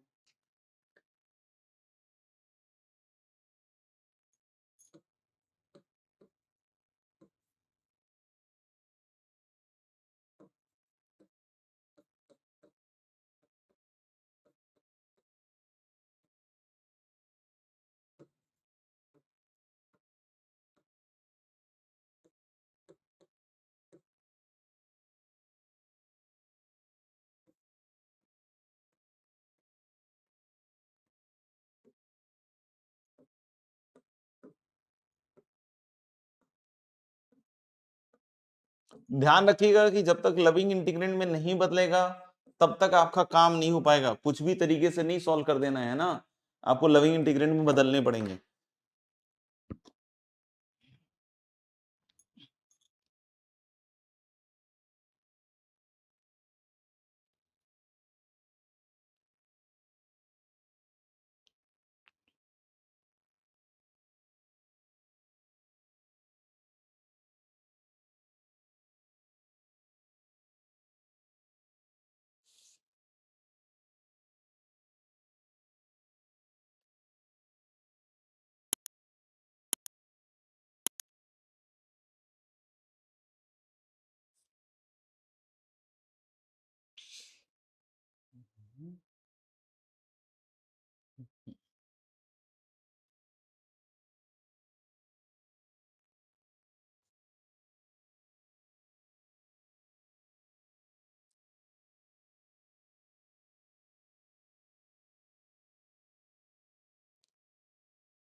यस, तो इसमें डायरेक्ट कोई भी इंटीग्रेशन नहीं होगा दोस्त, इसमें आपको सबसे पहले सिंप्लीफाई करना पड़ेगा।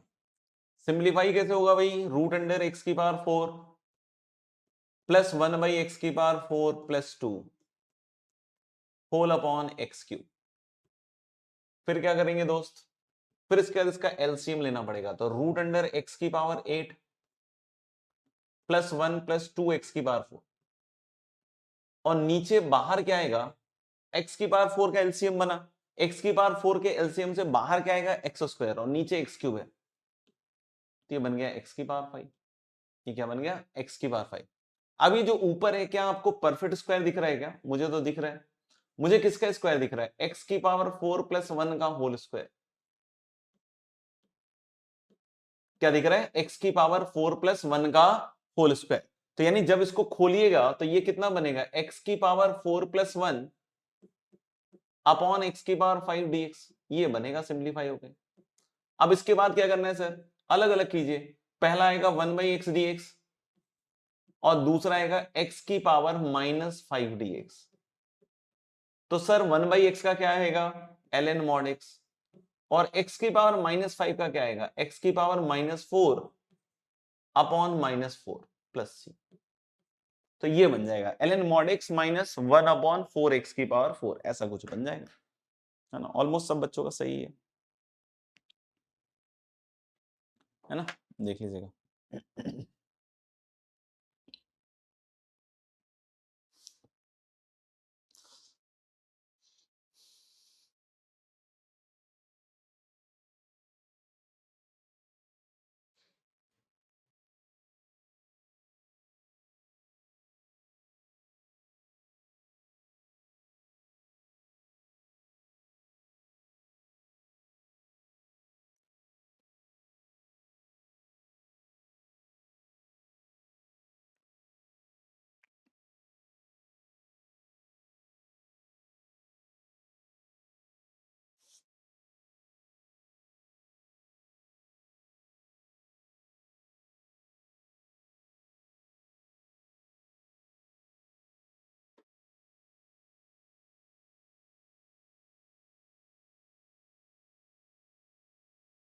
ठीक है।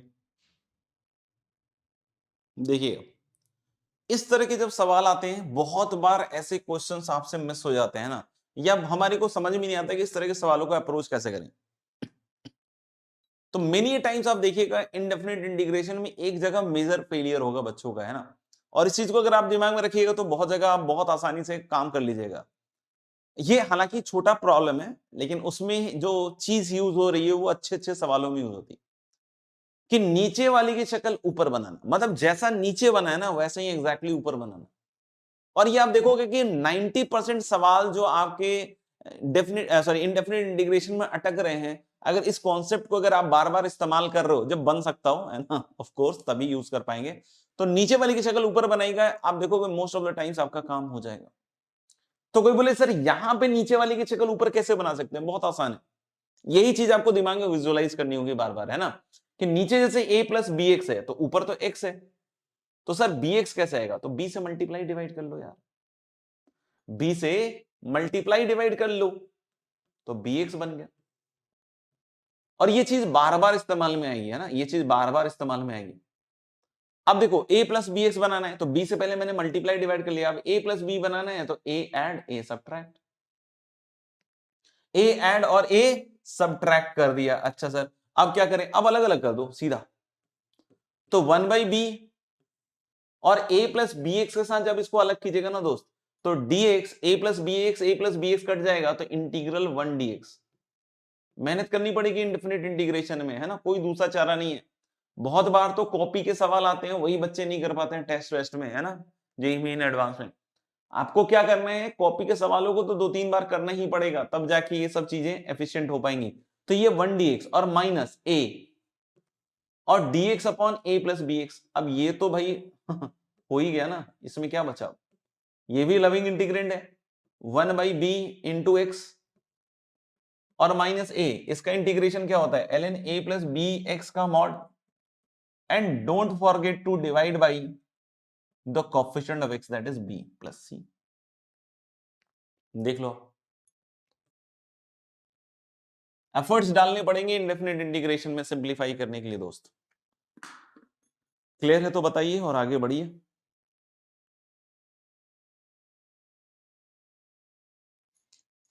अटक रहा है क्या थोड़ा थोड़ा?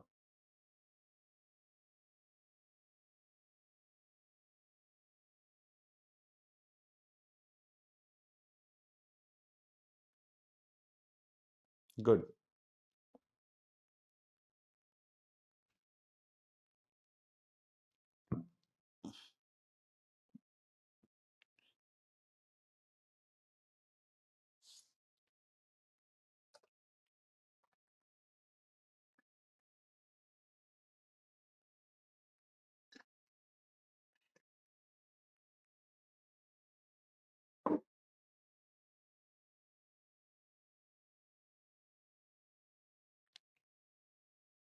Yes, sixth is an easy one. Sixth बहुत आसान है।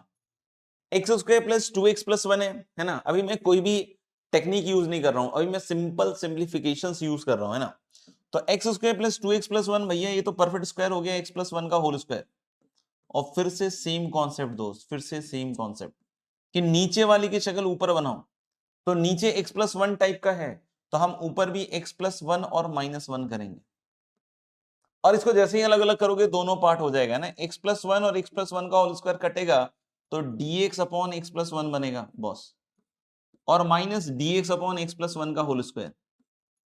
क्या आप सभी को दिख रहा है कि ये बिल्कुल लविंग इंटीग्रेंट है ना। dt अपॉन टी है, dt अपॉन टी है ना, क्योंकि t की जगह लीनियर है, तो इसका क्या बनेगा ln mod of x plus one. और ये एक तरीके से वन बाई टी स्क्वायर है, तो वन बाई टी स्क्वायर का माइनस वन बाई टी, तो माइनस माइनस प्लस हो जाएगा और ऐसा आएगा। क्लियर है ना। चलो आज तो इतना ही रहने देते हैं, और डिस्कशन जो है अपना एप्लीकेशन ऑफ डेरिवेटिव का वो बतला दो, है ना। एप्लीकेशन ऑफ डेरिवेटिव में क्या था अपना, मोनोटोनोसिटी का था कुछ पार्ट, तो एक्सरसाइज 4 का शायद, है ना, बस वही था और तो कुछ नहीं था।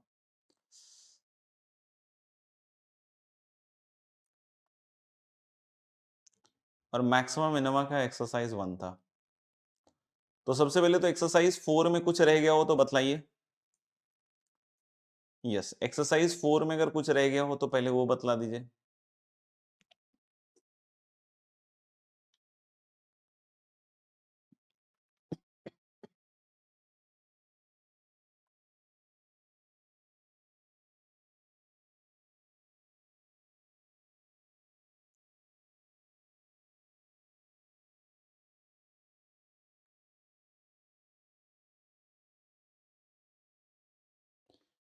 बताइए भाई, एक्सरसाइज 4 में कोई डाउट है तो बतला दीजिए मोनोटोनिसिटी रिमेनिंग में, और नहीं तो फिर एक्सरसाइज 1 मैक्सिमम मिनिमा के डाउट्स बतला दीजिए।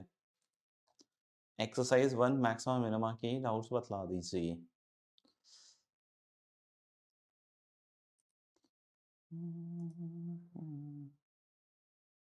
एक्सरसाइज 420 एंड 23 का सी, एक्सरसाइज 421। वाह।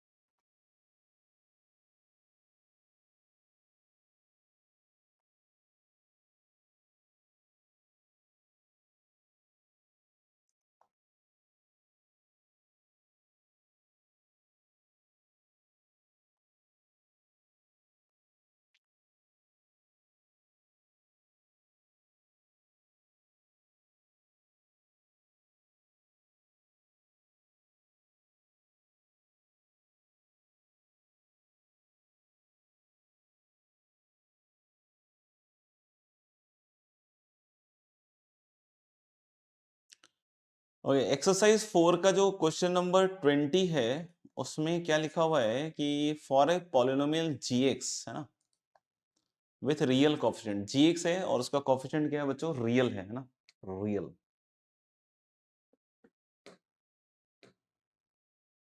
उसका कोफिशिएंट रियल है। और बोलता है let mg denote the number of distinct real roots of gx। mg क्या है, gx के डिस्टिंक्ट रियल रूट्स हैं। Suppose s is the set of the polynomials with real coefficients. Real coefficients. अच्छा, मतलब a nought a one a two a three को change करके S में different different polynomials बन रहे होंगे, है ना, ऐसा ही कुछ है शायद।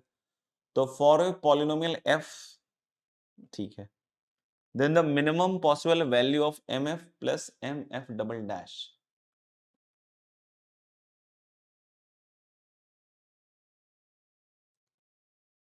तो मतलब distinct real root of f dash और plus distinct real root of f double dash का सम।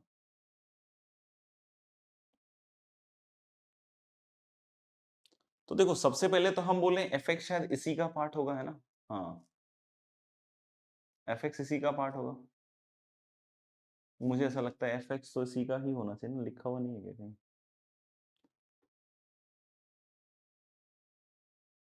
नहीं, एफ एक्स तो मुझे लग रहा है यही होगा, है ना, एफ एक्स यही होना चाहिए मेरे ख्याल से। बट बाकी पता नहीं क्यों लिखा नहीं है ना। एक्स स्क्वायर माइनस वन का होल स्क्वायर, और उसको कुछ एच एक्स मान लेते हैं ना, जहाँ पे एच एक्स क्या है आपका, simple a nought plus a one x plus a two x plus a three x cube, ऐसा कुछ है ना, ऐसा कुछ है, a nought plus a one x plus a. दो चीजें तो दिख रही है मुझे, है ना, एफ वन और एफ माइनस वन तो जीरो है,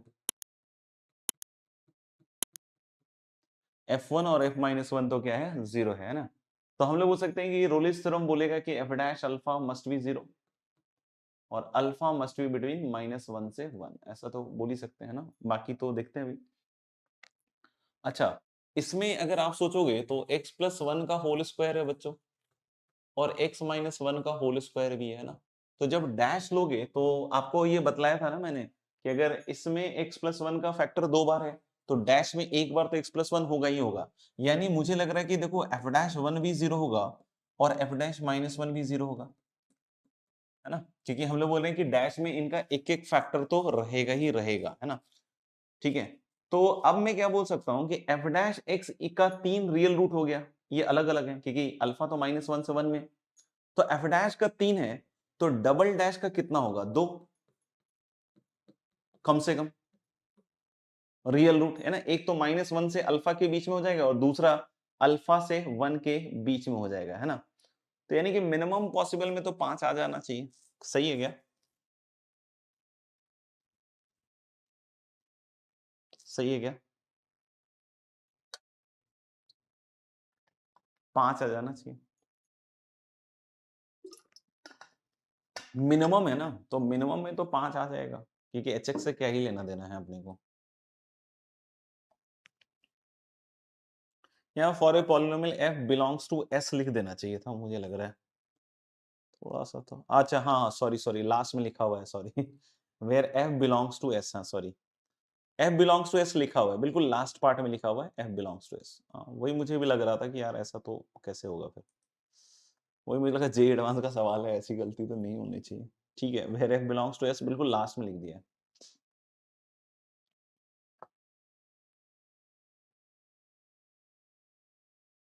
चलिए, तो ये 20 है, और नेक्स्ट कौन सा है आपका, 21 भी है क्या, डाउट। 21 देख के मेरे को लग रहा है यार कुछ पार्ट इसके गड़बड़ लिखे हुए शायद।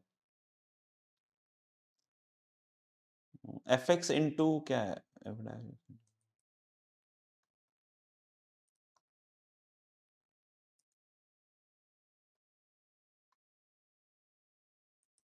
इसके कुछ पार्ट गड़बड़ लिखे हुए हैं ना, क्या बोलते हो।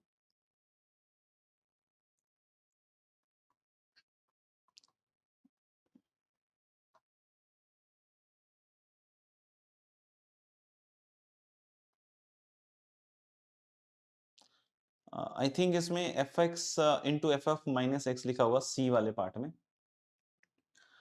जो आपका 21 वाला सवाल है ना, तो वो शायद f x into f of minus x होगा, and that is equal to one लिखा हुआ है, और इसका जो सी ऑप्शन है, और डी ऑप्शन में शायद f x minus f of minus x होगा, and that is equal to zero लिखा हुआ है for all x belongs to R, है ना, यही लिखा हुआ है। ठीक है, यहां पे लिखा हुआ क्या है, f dash x equal to f x upon x square plus b square, ये चीज दी हुई है, ये चीज दी हुई है ना। अब हम लोग उसे बोल रहे हैं कि बी पॉजिटिव तो एफ इंक्रीजिंग होगा, बी नेगेटिव तो एफ डिक्रीजिंग होगा, है ना। और इसका कोड डोमेन के बारे में तो कोई खास जानकारी नहीं है। अच्छा, स्टार्टिंग में भी एक जगह F01 दिया होगा, है ना, ये जीरो नहीं है, F01 होगा, है ना, F01 होगा, देख लेना,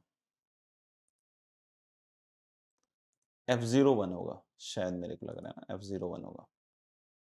अच्छा देखना, तो इसमें मेरे ख्याल से इंटीग्रेशन वाला काम कर सकते हैं कि f dash x upon f x equal to 1 upon x square plus b square, और दोनों साइड इसका इंडेफिनिट इंटीग्रेशन कर लीजिए। अभी हमने इसका इंटीग्रेशन किया था, है ना, ध्यान रखिएगा, एफ एक्स को टी, तो ये l n mod f x आएगा, l n mod f x, और इसका भी अभी लविंग इंटीग्रल बताया ही है मेरे ख्याल से, 1/b tan इनवर्स x/b ऐसा आएगा, और प्लस सी ऐसा आएगा, ये चीज आएगी, देख लो आप एक बार, है ना। F01 दिया हुआ है, F01 दिया हुआ है, तो जैसे यहाँ पे F01 लिखोगे तो ऑफ कोर्स मेरे ख्याल से ये जीरो हो गया, और सॉरी, हाँ ln1 is zero, F0 is zero, C की वैल्यू जीरो आ रही है, C is going to be zero, यानी fx की वैल्यू यहां से आ जाएगी बच्चों e की power tan inverse, sorry 1/b tan inverse x/b। अब बच्चों को लगेगा सर यहाँ प्लस माइनस होगा प्लस माइनस होगा, तो ठीक है, प्लस माइनस लोगे तो देखो माइनस वाला तो नहीं बैठेगा, क्यों, क्योंकि F01 दिया हुआ है, F0 निकालोगे तो यहां से प्लस माइनस आएगा, तो यानी हम लोग बोले कि सिर्फ प्लस वाला ही चलेगा, e की power 1/b tan inverse x/b, यही चलेगा, बस यही चलेगा, देख लो आप, ठीक है। तो अगर आप f ऑफ माइनस एक्स निकालिएगा तो क्या आएगा बताओ, f ऑफ माइनस एक्स आएगा e की power 1/b tan inverse minus x/b, तो tan inverse x/b with a minus sign आ जाएगा, तो मुझे तो लग रहा है देखो f x into f of minus x तो 1 हो जाएगा, 1 हो जाएगा, क्योंकि एक e की पावर t है और दूसरा e की पावर माइनस t है ना, माइनस t, और b पॉजिटिव है, b पॉजिटिव है, तो इसका डिफरेंशिएशन करके देख लो ना आप, तो मुझे लग रहा है कि इसका डिफरेंशिएशन क्या आएगा, एफ डैश एक्स का e की पावर t का e की पावर t, और 1/b का इसका डेरिवेटिव कितना हो जाएगा, 1/b into 1/1 plus x square by b square, b positive दिया हुआ है तो ये पॉजिटिव ही होगा, एफ डैश पॉजिटिव मतलब एफ एक्स क्या करेगा, थ्रू आउट इंक्रीज, है ना, तो मुझे लग रहा है ए और C must be correct option.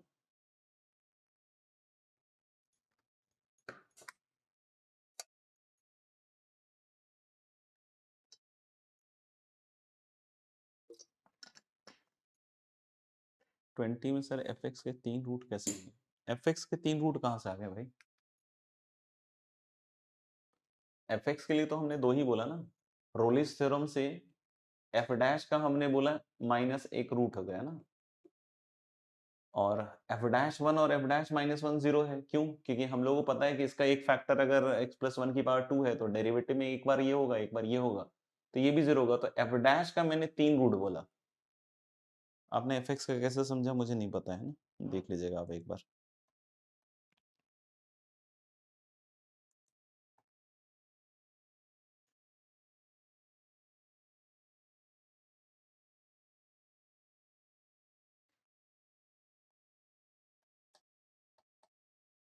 देख लो एक बार, फिर भी नहीं जम रहा हो तो बताओ, कोशिश करते हैं जमाने का।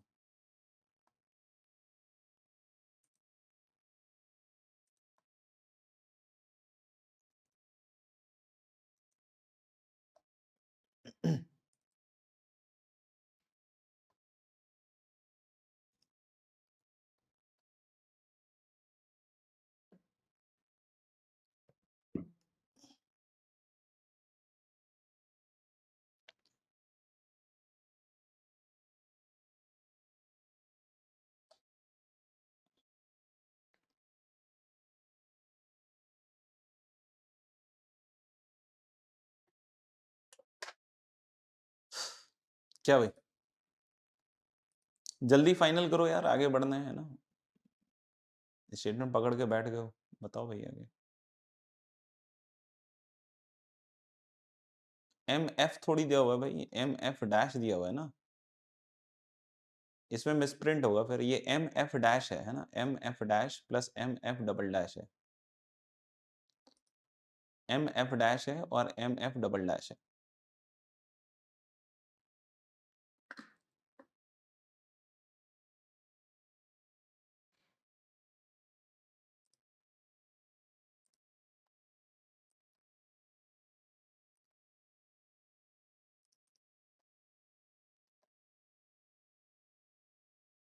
दो हजार बीस।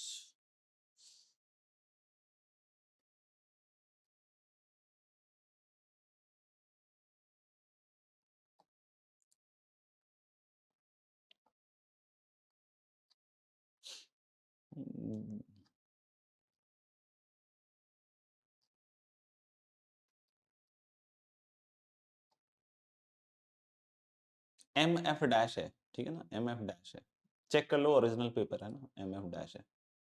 हाँ मिस प्रिंट है, मिस प्रिंट है, मिस प्रिंट है, मिस प्रिंट है, यहाँ गड़बड़ है, एम एफ डैश होगा इसमें, ठीक है ना, यहाँ भी मिस प्रिंट है वैसे तो, सी और डी में भी, खैर कोई बात नहीं। क्या, ठीक है।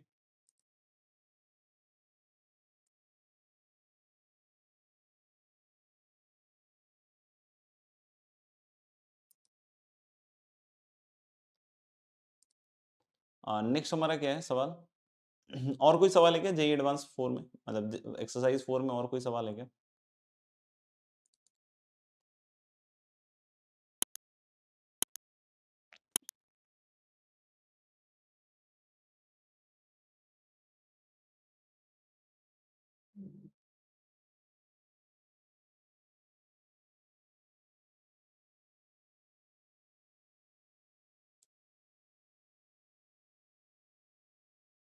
और कोई सवाल है एक्सरसाइज 4 में गाइस? जल्दी बतलाओ।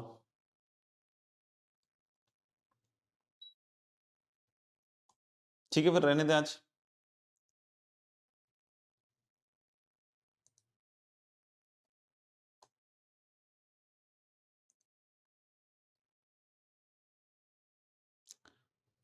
चलो भाई, एक्सरसाइज 1 में कोई पूछ रहा हो तो जल्दी बतला दो फिर।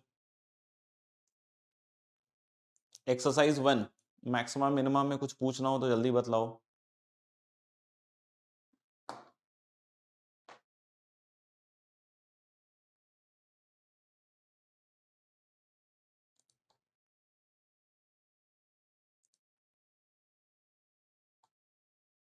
ट्वेंटी थ्री का सी, ऐसे एक सेट दिया हुआ है 0 से 1, 1 से 2, है ना, एक एस सेट दिया हुआ है 0 से 1, यूनियन 1 से 2, और यूनियन क्या दिया हुआ है 3 से 4, है ना। और बोला number of continuous function from s to T,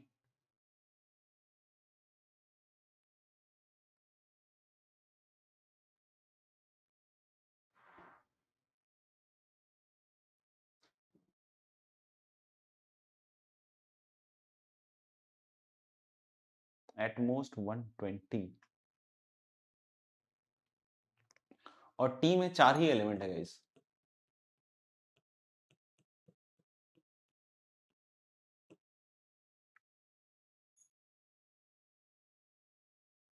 तो कंटिन्यूअस फंक्शन अगर लेना है तो जैसे हम 0 से 1 में, एक मिनट,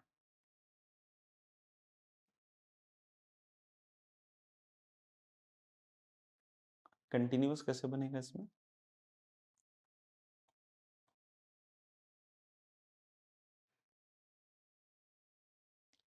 जैसे 0 से 1 के लिए तो हमारे पास 4 चॉइसेस हैं, या तो 0 हो जाए, या 1 हो जाए, या 2 हो जाए, या 3 हो जाए। 1 से 2 के लिए भी 4 चॉइसेस हैं, और 3 से 4 के लिए भी 4 चॉइसेस हैं।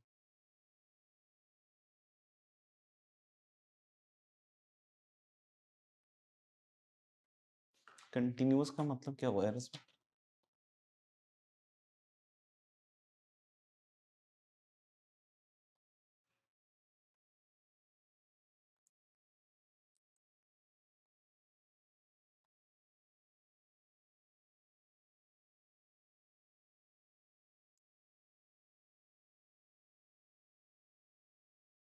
जीरो से वन, वन से टू, टू से थ्री, थ्री से फोर, है ना? तो जीरो से वन के लिए वैसे तो 4 चॉइसेस है, तो मैक्सिमम चॉइस है 64, 64। तो एटमोस्ट 120 तो चल जाएगा फिर। ज्यादा से ज्यादा ये 120 बोल रहा है, ये आ तो 64 ही रहा है, 64 ही रहा है।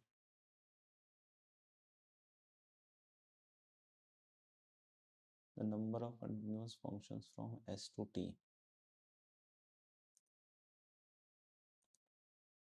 मेरे ख्याल से ठीक है यार, 64 चल जाएगा क्या? 120 बोल रहा है।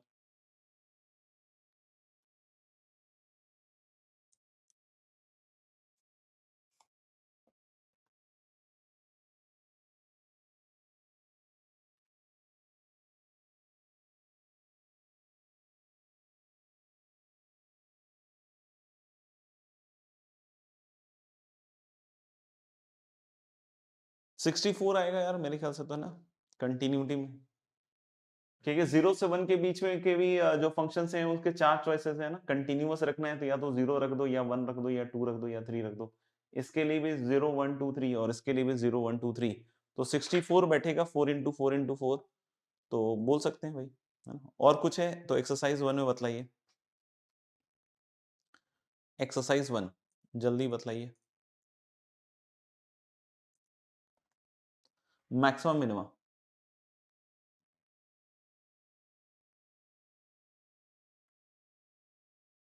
हाँ, वो 120 लिखा हुआ है ना, थोड़ा अजीब सा मेरे को भी लग रहा है, लेकिन ठीक है। 64 है तो 120 बोल रहा है एटमोस्ट। बताओ भाई। एक्सरसाइज 1 मैक्सिमम मिनिमम में कोई पूछना हो किसी बच्चे को तो जल्दी बतला दो, नहीं तो फिर अब होमवर्क दे के बात खत्म कर रहे हैं ना। एक्सरसाइज 2 में आपके पास 15 सवाल हैं, और एक्सरसाइज 3 के 5 सवाल कर लीजिएगा होमवर्क में। एक्सरसाइज 2 कंप्लीट, और एक्सरसाइज 3 के 5 सवाल। Maxima minima. एक्सरसाइज 1 में कुछ है तो जल्दी बतला दीजिए, है ना, नहीं तो ओवर करते हैं सेशन को। चलिए, नो डाउट है। अच्छा, भार्गव का है 23। चलो देख लेते हैं 23 नंबर में क्या दिया हुआ ऐसा। The rate of change of function, मतलब एफ डैश का मिनिमम पूछ रहा है बच्चे, एफ डैश का मिनिमम पूछ रहा है। तो हम लोग लिखिए एफ एक्स तो ये है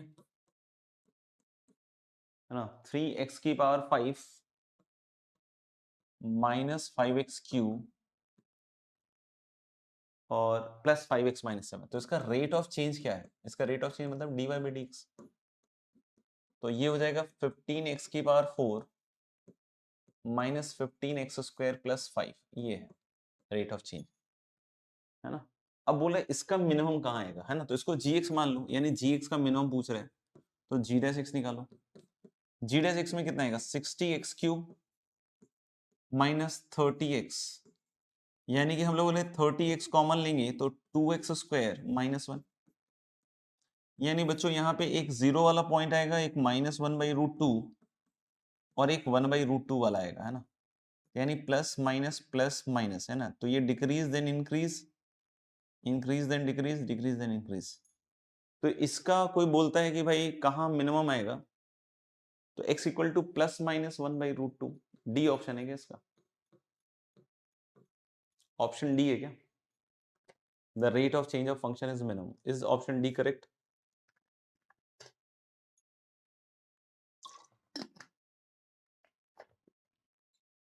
ठीक है फिर।